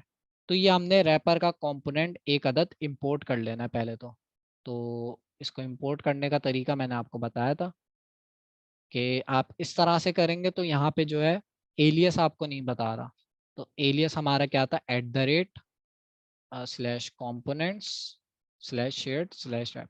इस डायरेक्टरी में हमारा रैपर का कंपोनेंट है। अब इस रैपर के कंपोनेंट के अंदर पहले मैं काम करता हूँ, इसको थोड़ी देर के लिए हटा देता हूँ। ये रैपर का कंपोनेंट मुझे एरर दे रहा है। क्या एरर दे रहा है, क्यों एरर दे रहा है, क्या आप लोग को लगता है, कोई बता सकता है? बगैर इसको इंपोर्ट करने के लिए जो हमने कहीं वो नहीं डाला हुआ ना, नहीं लिंक इंपोर्ट कर किसी लिया। ये दो इसको पैरामीटर पास कर दे, इसका चाइल्ड पास कर दे। हाँ, जो हमने यहाँ पे भाई एक प्रॉप मांगा हुआ है कि भाई हाँ आपने चिल्ड्रन पास करना है, तो अगर मैं चिल्ड्रन नहीं पास करूंगा तो वो मुझे एरर देगा। तो चिल्ड्रन मैं किस तरह से पास कर सकता हूँ, लेआउट में हमने किस तरह से कर, पहले लास्ट क्लास में भी मैंने आप लोग को बताया था किस तरह से कर सकता हूँ। सर इसको एंड पे ले आई। इसको एंड पे ले आओ। ठीक है, इससे पहले मैं क्या करता हूँ, इसको अनकमेंट कर देता हूँ क्योंकि जावास्क्रिप्ट में कमेंट हो गया, और जो है इसको मैं एंड पे ले आता हूँ। ठीक है, तो हेडर को मैं क्लोज कर देता हूँ। ये देखें चिल्ड्रन को हम इस तरह से पास कर रहे होते हैं। ठीक है, ये रैपर के अंदर मैंने पूरा हेडर का कंपोनेंट पास कर दिया, इतने सारे HTML के टैग्स पास कर दिए चिल्ड्रन की हेल्प से। अब मैं इस रैपर के अंदर आता हूँ और हम देखते हैं हम चिल्ड्रन कहाँ पे यूज कर रहे हैं। ये हमें चिल्ड्रन मिला, इसको हम यूज कर रहे हैं यहाँ पे इस डिव के अंदर। तो वो जो मैक्स विद जो हमने यूज करी है वो अप्लाई हो जाएगी इस पे? देखता है, नहीं होनी। देखता यस है। सर, हो जाएगी। मैक्स विद हो अप्लाई हो जाएगी, गई। हो हाँ जाएगी, हाँ क्योंकि उसके चिल्ड्रन में आ रही थी ना। बिल्कुल, चिल्ड्रन पे यहाँ पे जो बेसिकली हमारा जो जितना भी कोड है हेडर के अंदर, ये जो जितना भी कोड है ये मतलब हमारे ये रैपर का मतलब ये हुआ ना कि रैपर के अंदर जितना भी आपकी चीजें होंगी, जितनी भी आपने चीजें रखी होंगी, वो सबकी सब जो है आपके उसमें आ जाएंगी, इसमें आ जाएंगी हाँ कोड वो उसमें हमारे चिल्ड्रन के अंदर आ जाएंगी। अब उस चिल्ड्रन को हमने कहाँ यूज किया है? अगर मैं इस डिव के बाहर यूज करूंगा ना तो वो ये वाली डिव की क्लास नहीं अप्लाई होगी। ठीक है, हमने एक क्लास बना ली यहाँ पे डिव, उसको मैंने स्टाइलिंग दे दी कि भाई इसकी विड्थ जो है वो 2XL होगी और ये सेंटर में होगा। ये बस मैंने बता दिया। अब जो भी चिल्ड्रन मैं इसके अंदर पास करूंगा वो हमेशा उसकी विड्थ जो है इतनी रहेगी, मैक्स विड्थ जो है 2XL रहेगी और वो सेंटर में होगा। ठीक है, तो ये मैंने एक मेरा रीयूजेबल एक क्वेश्चन है कंपोनेंट हमजा बना भाई। दिया। जी। अच्छा, मैंने पूछा ना, जैसे इस तरह का जो सिनेरियो हमने क्रिएट किया है, अगर इसको हम लेआउट डॉट टीएक्सएस में लिखते तो? लेआउट डॉट असल में बहुत जगह ऐसा होता है कि आप मैक्स विद नहीं चाह रहे होता, तो वो फिर वहां पे तो प्रॉब्लम करेगा। तो ठीक है, ठीक है, मैक्स विद थैंक क्यों यू। नहीं चाह रहे होते? क्योंकि ना अब ये वाली एग्जांपल देख लें, इसमें मैं चाह रहा हूँ कि भाई ये जो हमारा नेविगेशन बार है ये बेशक इसकी विद जो है वो इतनी रहे, लेकिन इसका जो बैकग्राउंड कलर है ना वाइट कलर, वो उसकी विद पूरी हो। ठीक है, वो करने के लिए फिर मैं क्या करूंगा, डिव ऐड करूंगा जो कि इस रैपर के बाहर होगा। ठीक है, ओके, तो वो थैंक यू। हाँ इसलिए हम लेआउट पे नहीं लिखेंगे वरना सब पे अप्लाई हो जाएगा और सब पे कभी कभार हमें नहीं चाहिए होता और यूज केस में। बैकग्राउंड कलर वगैरह भी फिर वो उसकी भी एक हाँ मैक्स विद डिसाइड हो हाँ जाएगी और फिर वो ये देखें ब्लैंक आ जैसे रहा ये हो। वाली है, इसमें देखें बैकग्राउंड कलर क्या है, ग्रे है। लेकिन अगर मैं मैक्स विथ कर देता तो ये भाई ग्रे जो है पूरी स्क्रीन पे नहीं आता, तो ये प्रॉब्लम करता है। ठीक है, थैंक यू। ओके, तो यहाँ पे हमने भाई एक अदद रैपर बना लिया। अब यही रैपर जो है हम यूज करेंगे अपने हीरो सेक्शन के अंदर। हीरो सेक्शन कहाँ है भाई हमारा, ये रहा। इसके अंदर भाई मैं अपना रैपर को इंपोर्ट कर लेता हूँ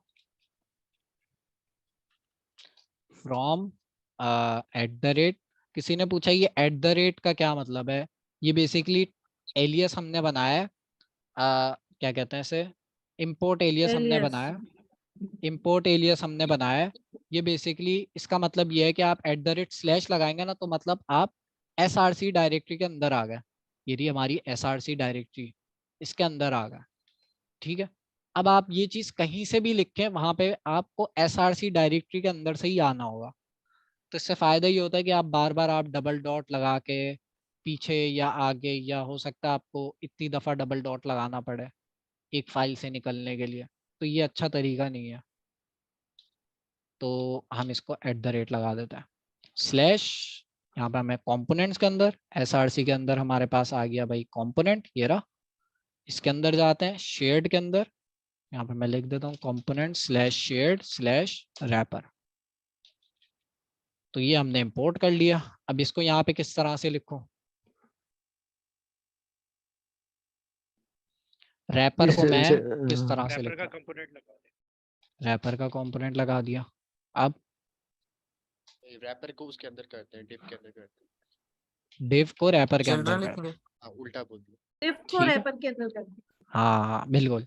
अब ये जो हीरो सेक्शन है ये रैपर का कोड इसके अंदर भी अप्लाई हो जाएगा। देख लेता है, ये देखें हीरो सेक्शन भी हमारा जो है इसकी भी मैक्स विथ सेट हो गई। वेरीफाई करने के लिए मैं इसको बैकग्राउंड कलर दे के चेक कर लेता हूँ, BG रेड 200। तो ये देखें इसकी भी मैक्स विथ सेट हो गई। अब जितने भी सेक्शन मैंने नीचे बनाता रहूंगा उनकी विथ सेट होती रहेगी। हमजा भाई, ये आपने क्लासेस याद मतलब याद करी थी या ये प्रैक्टिस करते करते आपको वो याद हो गई? हाँ प्रैक्टिस करते करते याद हो जाती है, जो मैं भूल जाता हूँ वो मैं जाऊंगा गूगल पे लिखूंगा, फिर वो लिख लिख के याद हो जाती है। जैसे CSS अगर आपको आती हो तो CSS में भी आप इसी तरह से सीखता है, HTML के अंदर भी इसी तरह से सीखता है। ओके, तो यहाँ पे जो है हमारा एक हीरो सेक्शन बन गया और एक अच्छा रैपर कंपोनेंट बना लिया हमने जिसको हम रीयूज कर सकते हैं। जी ओके, आगे चले। अब जो है, अब हम देखते हैं कि इसके अंदर हमारे पास क्या क्या चीज़ है। एक हमारे पास ये सेक्शन है लेफ्ट पे, एक हमारे पास ये सेक्शन है राइट पे। मैं क्या करता हूँ, यहाँ पे डिव की जगह पे मैं एक काम करता हूँ, सेक्शन का ये यूज कर लेता हूँ। ठीक है, ये बेसिकली आपके जो टैग्स है ना, ये आप जो है गूगल इसको ना, अगर आप सही टैग्स यूज कर रहे हैं ना, तो वो गूगल उसको अच्छा कंसिडर करता है। आपकी जो परफॉर्मेंस है वो तो रहती है, लेकिन एक चीज होती है एक्सेसिबिलिटी। जब आप परफॉर्मेंस निकालते हैं तो उसके अंदर आता है कि भाई आपने बेस्ट प्रैक्टिसेस यूज करी हैं या नहीं।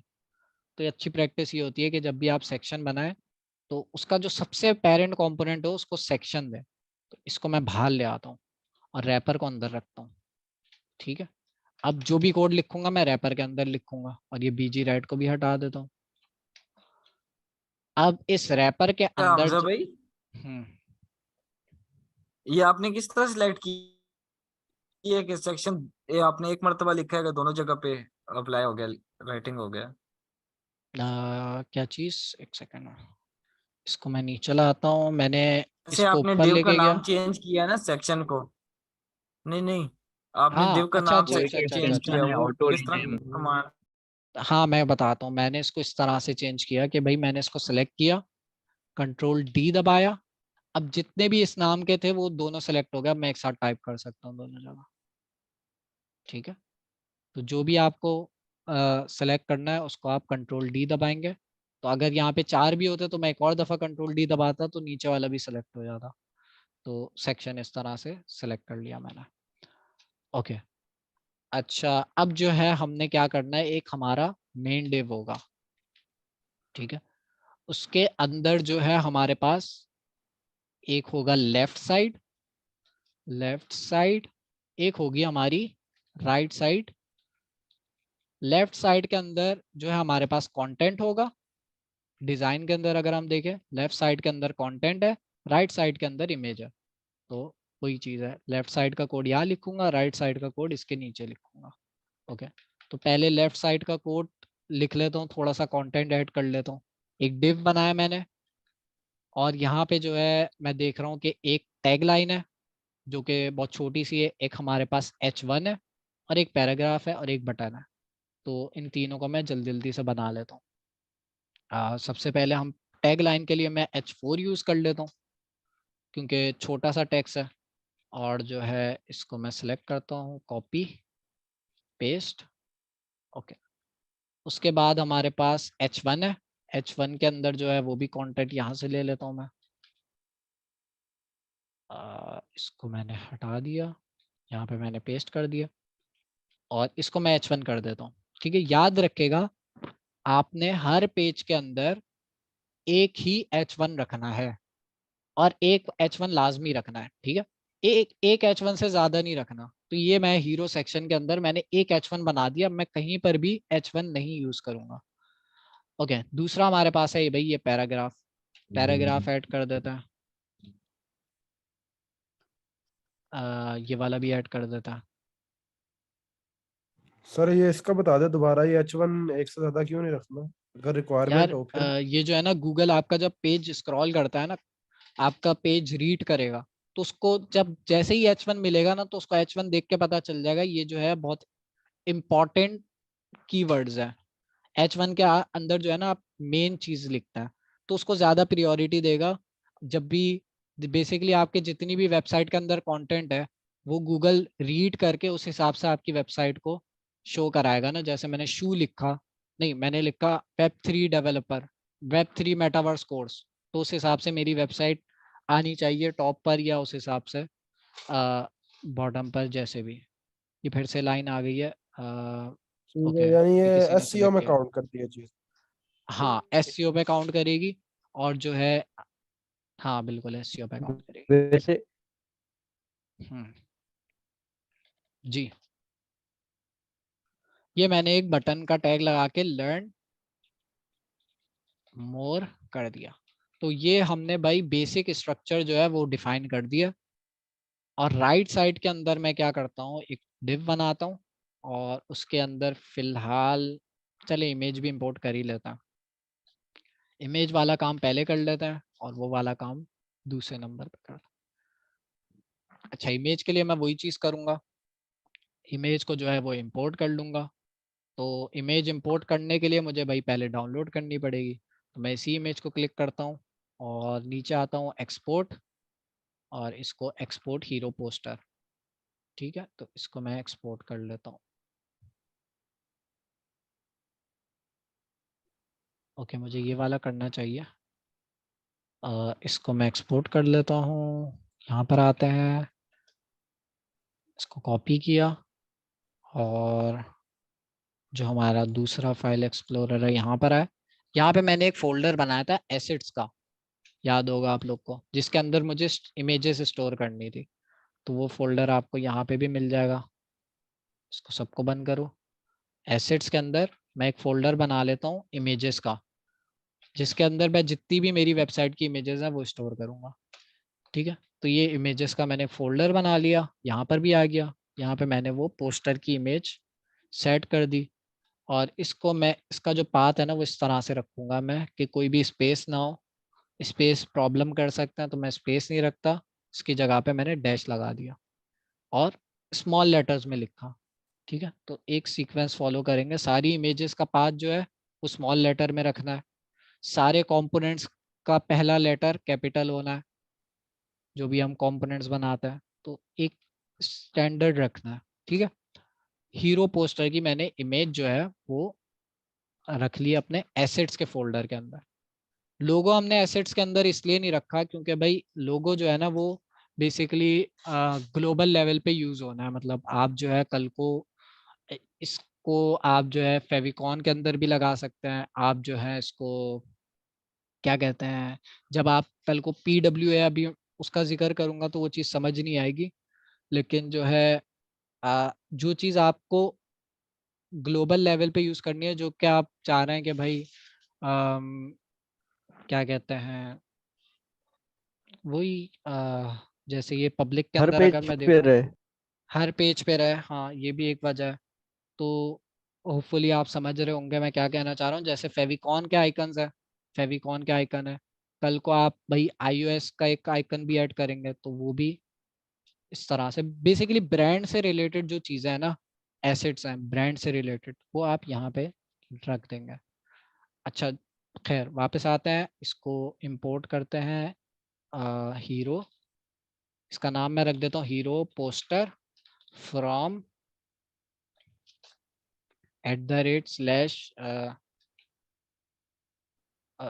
assets/images/hero poster.png नाम था उसका। ओके, हीरो पोस्टर को भाई मैं SRC के अंदर पास कर देता हूँ, और यहाँ पे ऑल्ट का टैग भी पास कर देता हूँ।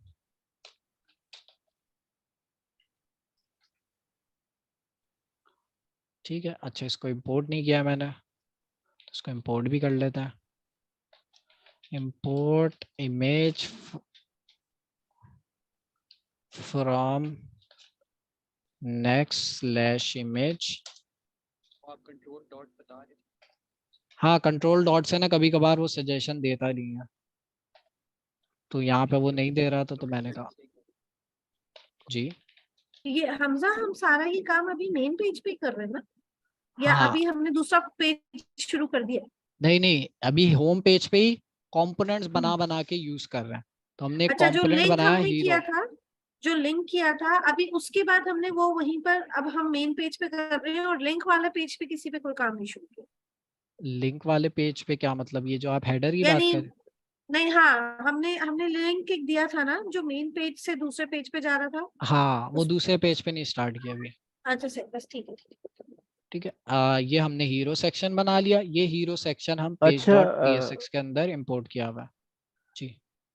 एक कंफ्यूजन सी हो रही है ना, जिसको आप हीरो सेक्शन कह रहे हैं और हम जो जनरल समझ रहे हैं होम पेज समझ रहे हैं ना इसका, तो इसके नाम लेने में हीरो सेक्शन क्यों कह रहे हैं आप? यार नॉर्मली हमारा जो टॉप सेक्शन होता है ना उसको हम हीरो सेक्शन कहते हैं।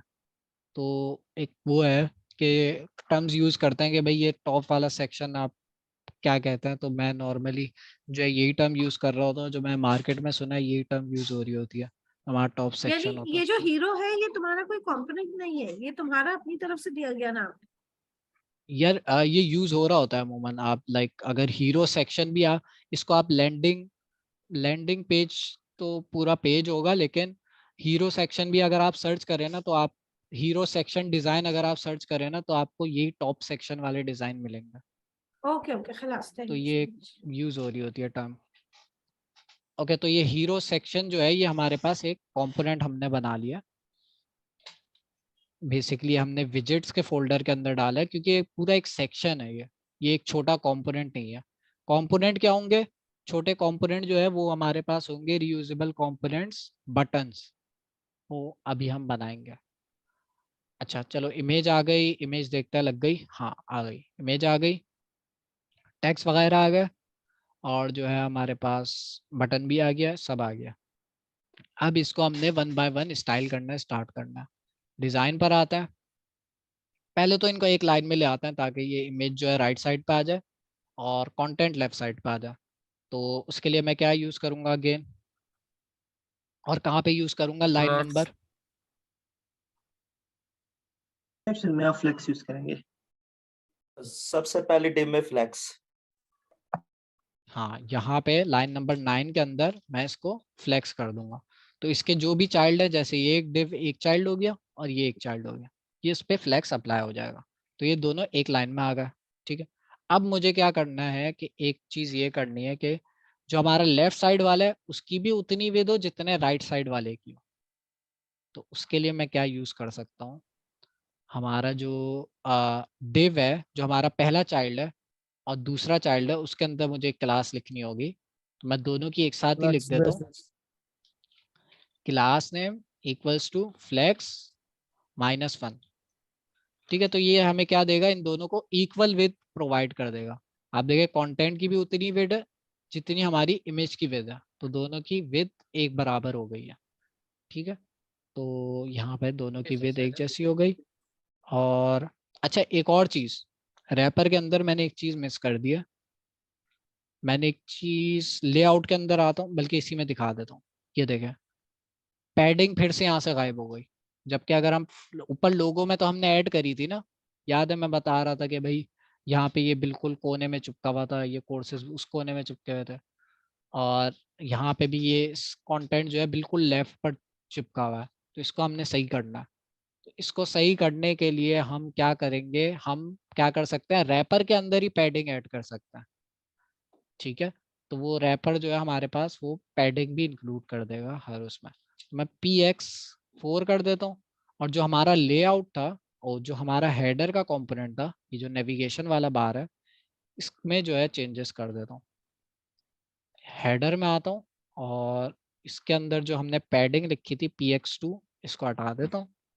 py6 कुछ ज़्यादा ही लग रहा है मुझे, py5 कर देता हूँ। मतलब y एक्सिस में जो पैडिंग है वो py कहता है मुझे। तो इसकी पैडिंग y एक्सिस में थोड़ी कम हो गई है, 4 कर देता हूँ। ओके, तो y एक्सिस में पैडिंग 4 हो गई है। और रैपर जो है हमने उसमें पैडिंग x एक्सिस में ऐड कर दिया।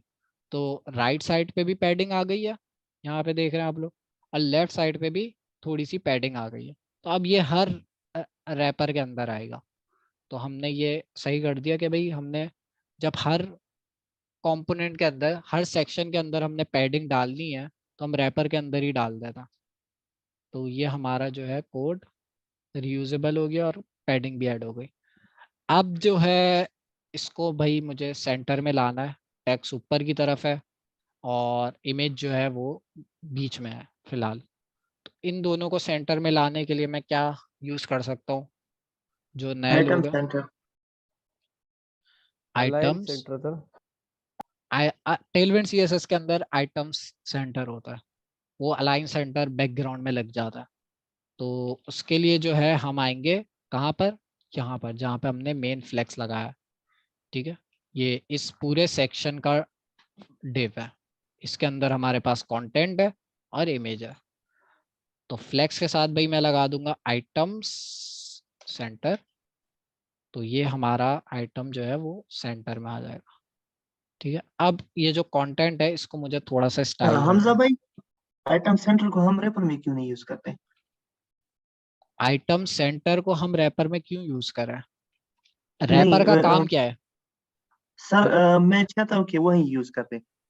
नहीं नहीं, वो वहां पे इसलिए नहीं यूज कर सकते क्योंकि भाई वहां फ्लैक्स ही नहीं लगा हुआ। जब फ्लैक्स ही नहीं लगा हुआ तो आइटम सेंटर जो है वो वर्क नहीं करेगा। अगर हमने रैपर के अंदर फ्लैक्स लगा दिया तो मसला ये होगा कि जहां पे हमने फ्लैक्स नहीं यूज करना वहां पर भी फ्लैक्स अप्लाई हो जाएगा, तो वो प्रॉब्लम ओके करेगा। ओके ओके जी हमजा भाई ठीक ये है, फ्लेक्स -1 की बैकएंड पे क्या चल रहा है सीएसएस? यहाँ पे देखिए फ्लैक्स की एक प्रॉपर्टी है कि 110। बेसिकली ये इसको लगाने से ये होगा कि जितनी भी हमारे पास एलिमेंट्स होंगे वो एक बराबर की विद ले लेंगे। यहाँ पे मैं एक और चीज यूज कर सकता हूँ विद 50%, तो ये वो उससे भी एक ही फ्लेक्स काम बेसिस होगा। होती है ना ये? जी, फ्लैक्स बेसिस भी फ्लेक्स एक और बेसिस। चीज है, बिल्कुल फ्लैक्स बेसिस भी हमारे पास टेलविंड सीएसएस के अंदर बेसिस भी है। तो आप इस तरह से सिर्फ बेसिस होगा, ये देखें फ्लैक्स ये वन काम यानी बेसिस। दोनों सेम ही करेंगे? हाँ, एक ही जैसा काम करेंगे। फ्लैक्स वन सबसे आसान था तो ये लिख दिया। ओके, तो फ्लैक्स वन, अब इसको थोड़ी सी भाई स्टाइलिंग कर लेता। सबसे पहले हमने ये टैग लाइन जो है इसको मैंने नाम दिया हुआ है tag line.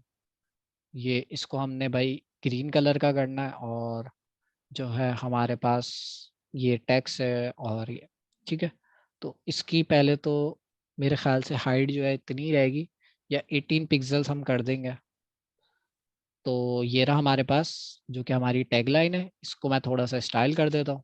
Class name text, और कलर कौन सा था भाई?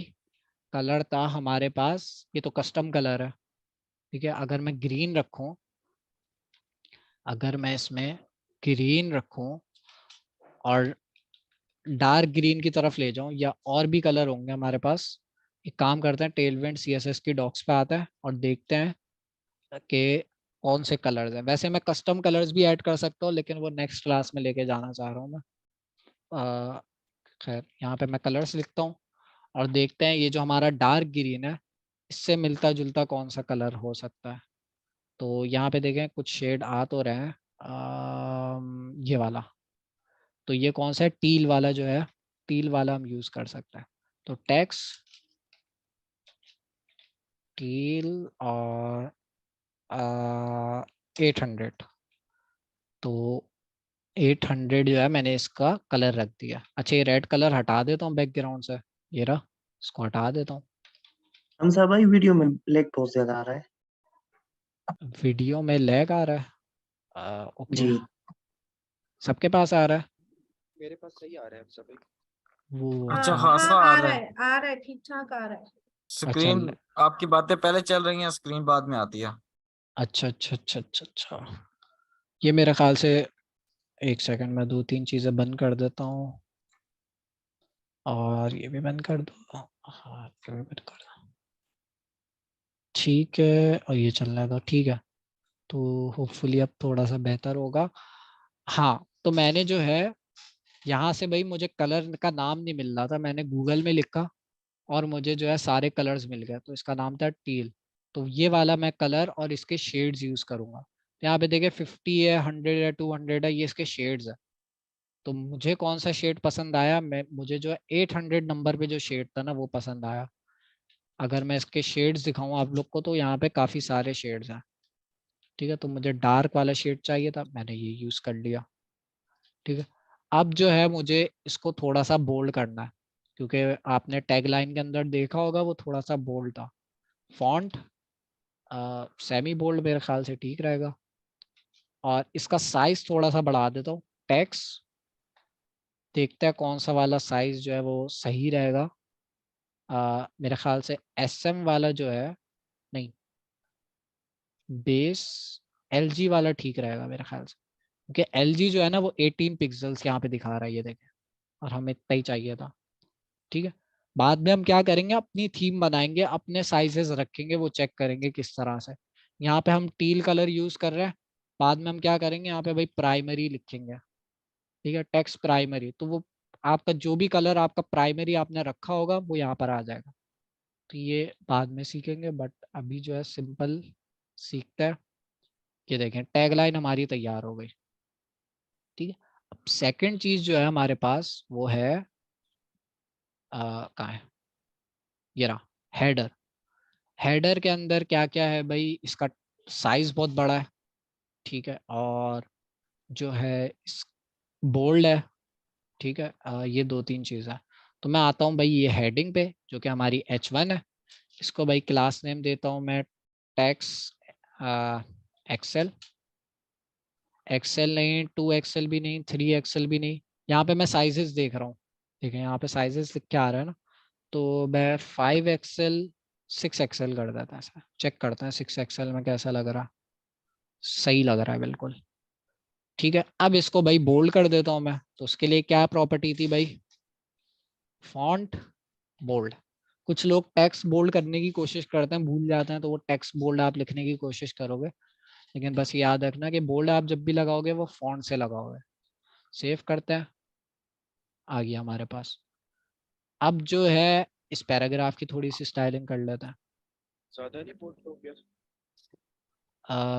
ओके, इसकी इस डिज़ाइन में अगर मैं देखूं इंस्पेक्ट के अंदर, तो यहाँ पे 800 ही दिया हुआ है, और यहाँ फॉन्ट बोल्ड के अंदर अगर मैं देखूं तो ये 700 है, तो ये हमने कम दे दिया, लेकिन ये सही लग रहा है। डिज़ाइन के हवाले से अगर हम देखें तो उस हिसाब से सही लग रहा है, लेकिन अगर मैं इसको सेमी बोल्ड करूँ तो देखते हैं कैसा लगेगा। तो इस तरह से लगेगा, तो मेरे ख्याल से बोल्ड ज़्यादा ठीक लग रहा है, या हम इसका साइज छोटा कर दें तो वो फिर शायद बेहतर लगे। नहीं, ओके। अब जो है इसको थोड़ा सा नीचे लेके जाता है पैराग्राफ को, और जो है इसमें थोड़ी सी स्टाइलिंग करता है। तो पैराग्राफ में थोड़ी सी स्टाइलिंग करने के लिए मैं लिखता हूँ क्लास नेम, और इसको मैं दे देता हूँ टेक्स्ट, बल्कि टेक्स्ट साइज सही है मेरे ख्याल से। मार्जिन दे देता हूँ टॉप की, मार्जिन टॉप मैं दे देता हूँ 4, तो ये थोड़ा सा नीचे आ जाएगा। मेरे ख्याल से थोड़ी सी और दे देता हूँ, 6 दे देता हूँ। तो यहाँ पे मैंने मार्जिन दे दी। इसका साइज भी बहुत ज़्यादा छोटा है, मैं इसको थोड़ा सा बड़ा कर देता हूँ, टेक्स्ट LG। हाँ, अब बेहतर है, ठीक है। और इसका अगर आप कलर देखें ना, तो वहाँ हमने डिज़ाइन में थोड़ा लाइट कलर यूज़ किया, तो यहाँ पे भी थोड़ा सा लाइट कर देता। तो लाइट करने के लिए हम यूज़ कर सकते हैं टेक्स्ट ग्रे या स्लेट, और लाइट कलर हमारे पास होगा मेरे ख्याल से 700 चेक करता है, थोड़ा सा लाइट हुआ है, 600 चेक करता है। सर मेरा यहाँ पर क्वेश्चन था, जिस तरह हम वहाँ पर चाकरा यूज करते थे, वहाँ पर हम जो दूसरे कलर थे RGB और HSL वो दे सकते हैं, तो हम टेलमेंट में नहीं दे सकते वो कलर्स? दे सकते हैं, ठीक है। आप कस्टम कलर्स ऐड कर सकते हैं। यहाँ पे देखें मैंने कोई उनका टेलविंड का कस्टम, टेलविंड का बना बनाया कलर यूज किया, लेकिन अगर मैं यहाँ पे देखूँ ना, तो यहाँ पे मैंने अपना कलर बनाया जो कि ज़्यादा खूबसूरत लग रहा है। तो ये हम नेक्स्ट क्लास में देखेंगे कि ये कस्टम कलर किस तरह से ऐड करें।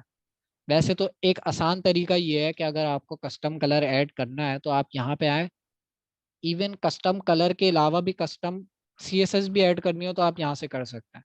जैसे भाई मुझे कलर इसका रखना है टेक्स्ट, यहाँ पे मैंने स्क्वायर ब्रैकेट्स लगाए, और यहाँ पे मैंने ये पास कर दिया कलर, तो ये कस्टम कलर मैंने पास कर दिया, ठीक है। ठीक है, तो इस शुक्रिया। तरह से भी कर सकते हैं, लेकिन ये अच्छी अप्रोच नहीं रहेगी।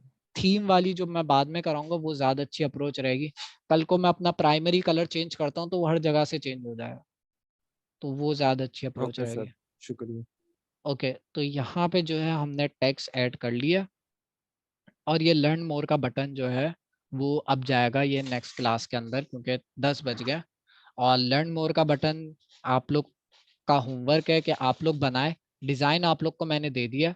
यहाँ पे भाई आप इस पर क्लिक करेंगे, आपको सारी प्रॉपर्टीज़ पता चल जाएंगी कि भाई कौन कौन सी प्रॉपर्टीज़ यूज़ करनी है, ये यहाँ पे लिखी हुई है, ठीक है। कलर भी मिल जाएंगे, थोड़ा और इसके अंदर हमजा जाएंगे भाई, तो ये रेडियस भी। डिजाइन थोड़ा सा चैट में शेयर कर दो। चैट पे भी शेयर कर देता हूँ, यहाँ पे मैं शेयर पे जाके हमजा भाई, अगर थोड़ा सा मेरे बटन का अगर मैं बताऊं, तो हम पैराग्राफ के नीचे बटन का टैग लेंगे, उसमें कलर देंगे, और देन फिर उसकी पैडिंग और मार्जिन वगैरह देंगे। आई थिंक इसी तरह बनेगा। हाँ, बटन अगर आप देखें ना, यहाँ पे मैंने बटन का थोड़ा सा कोड लिखा है लर्न मोर का। अब आप इसकी क्लास नेम देके जो आपने स्टाइलिंग करनी हो, सबसे पहले पैडिंग देखेंगे। यहाँ पे अगर इस बटन का देखें हम, तो यहाँ पे इसको मैं जूम कर देता हूँ। ये ऊपर की हमने पैडिंग ऐड करी हुई है टॉप की, और लेफ्ट राइट की करी हुई है। तो सबसे पहले तो पैडिंग रख देनी है ताकि हमारा बटन जो है थोड़ा खुल जाए। उसके बाद अगर आप टेक्स्ट देखें ना, तो ये टेक्स्ट भी थोड़ा सा बोल्ड है। यहाँ पे देखें टेक्स्ट वेट जो है हमने बढ़ाया हुआ है, 700 किया हुआ। 700 मतलब सेमी बोल्ड, तो ये हमने ऐड कर लेना है। उसके अलावा बैकग्राउंड कलर जो है वो टील का आपने यूज़ कर लेना है, जो आपको शेड पसंद है। ठीक है। उसके बाद जो है इसको राउंड करना है। तो राउंड करने के लिए आप क्लास यूज़ कर सकते हैं राउंडेड फुल, मतलब पूरी इसको राउंड कर दो, तो ये पूरा राउंड होने के बाद इस तरह से हो जाएगा। ठीक है। और तो ये हम कुछ जब एक पोजीशन कैसे आएगी ये टेक्स्ट के बिल्कुल नीचे, उसके लिए कौन सी हम क्लास यूज करेंगे? टैक्स के बिल्कुल नीचे तो अभी भी है, यहाँ पे देखिए टैक्स लिखा हुआ है, ये इसके नीचे ये रहा। अब मैं जो है इसमें थोड़ा सा गैप लाना है, तो मैं क्या यूज कर सकता हूँ, एम्प्टी मार्जिन। Margin top. अच्छा, मैंने ये चीज नोट करी है, ये वाला जो टैक्स है ना, इसमें ना बहुत ज्यादा ये एक दूसरे से मिला हुआ है। तो इसमें मुझे गैप ऐड करना है, तो मैं क्या यूज कर सकता हूँ, लाइन हाइट एक प्रॉपर्टी है, वो यूज कर सकता हूँ। ठीक है। तो लाइन हाइट क्या होती है, बेसिकली आपके टेक्स्ट की एक हाइट होती है। यहाँ पे देखें, ये मैं इसको हाईलाइट कर रहा हूँ, तो ये ब्लू कलर देख रहे हैं, ये ब्लू कलर बेसिकली इस टेक्स्ट की हाइट है। अगर मैं इसको बढ़ाना चाहूँ तो मैं किस तरह से बढ़ा सकता हूँ, लाइन हाइट बढ़ाऊंगा तो ये बढ़ जाएगी। तो टेलविंड CSS के अंदर हमारे पास प्रॉपर्टी है, H1 पे वापस आ गया जहाँ पे टेक्स्ट लिखा हुआ है हमारा, ये रहा। इसके अंदर हमारे पास एक लीडिंग की एक प्रॉपर्टी है। तो यहाँ पे काफ़ी सारे ऑप्शन है, 10 करके देखता हूँ मैं, 10 से तो और कम हो गई है, तो रिलैक्स करके देखता हूँ, और ज़्यादा हो गई है, तो इसको बैलेंस करके करना है। नॉर्मल भी नहीं, नॉर्मल करके देखता, नोप, स्नग करके देखता, नोप। तो ये अगर नहीं बैठ रही तो आपने कस्टम हाइट ऐड कर देनी है। यहाँ पे कस्टम हाइट जो है कि जितने भी पिक्सल की मैं चाहूँ यहाँ पे ऐड कर सकता हूँ। तो ये बहुत कम हो गई, तो इसको मैं बढ़ा दूंगा। ब्रैकेट्स लगा के पुट होगी। जी मैं कस्टम चीजें जो है वो जितने भी पुट करनी है स्क्वायर हाँ, ब्रैकेट्स। स्क्वायर ब्रैकेट्स लगा के। अब मुझे फॉन्ट बोल्ड की जगह पे कुछ करना है, तो मैं फॉन्ट के आगे स्क्वायर ब्रैकेट लगा लूंगा। अब यहाँ पे मैं कस्टम ऐड कर सकता हूँ। ठीक है। तो इस तरह से कस्टम प्रॉपर्टीज आप ऐड कर सकते हैं। तो फिलहाल मैं इसको नॉर्मल रहने देता हूँ। जी ठीक है। तो ये हमारे पास हो गया। ये बटन वाला जो है, इसमें आपका टास्क ये है कि भाई बटन तो बना लिया, लेकिन इसको रीयूजेबल कंपोनेंट बनाना है। ठीक है। कोशिश करेगा हो जाए, और हो भी जाएगा, क्योंकि अगर आपको रैपर वाला कॉन्सेप्ट समझ आ गया ना, तो रैपर वाला सबसे मुश्किल था। मतलब चिल्ड्रन वाला जो पार्ट होता है ना, वो सबसे मुश्किल होता है प्रॉप्स के अंदर। बाकी प्रॉप्स इंपोर्ट करना, प्रॉप्स यूज करना बहुत आसान है, जिन्होंने यूज किया उनको अंदाजा भी होगा। तो ये एक आदत वो हो गई। आप थोड़ा सा आधे घंटे का Q&A कर लेता है, उसके बाद जो है सेशन एंड कर देते हैं, और मैं रिकॉर्डिंग भी स्टॉप कर देता हूँ, काफ़ी लंबी हो गई है।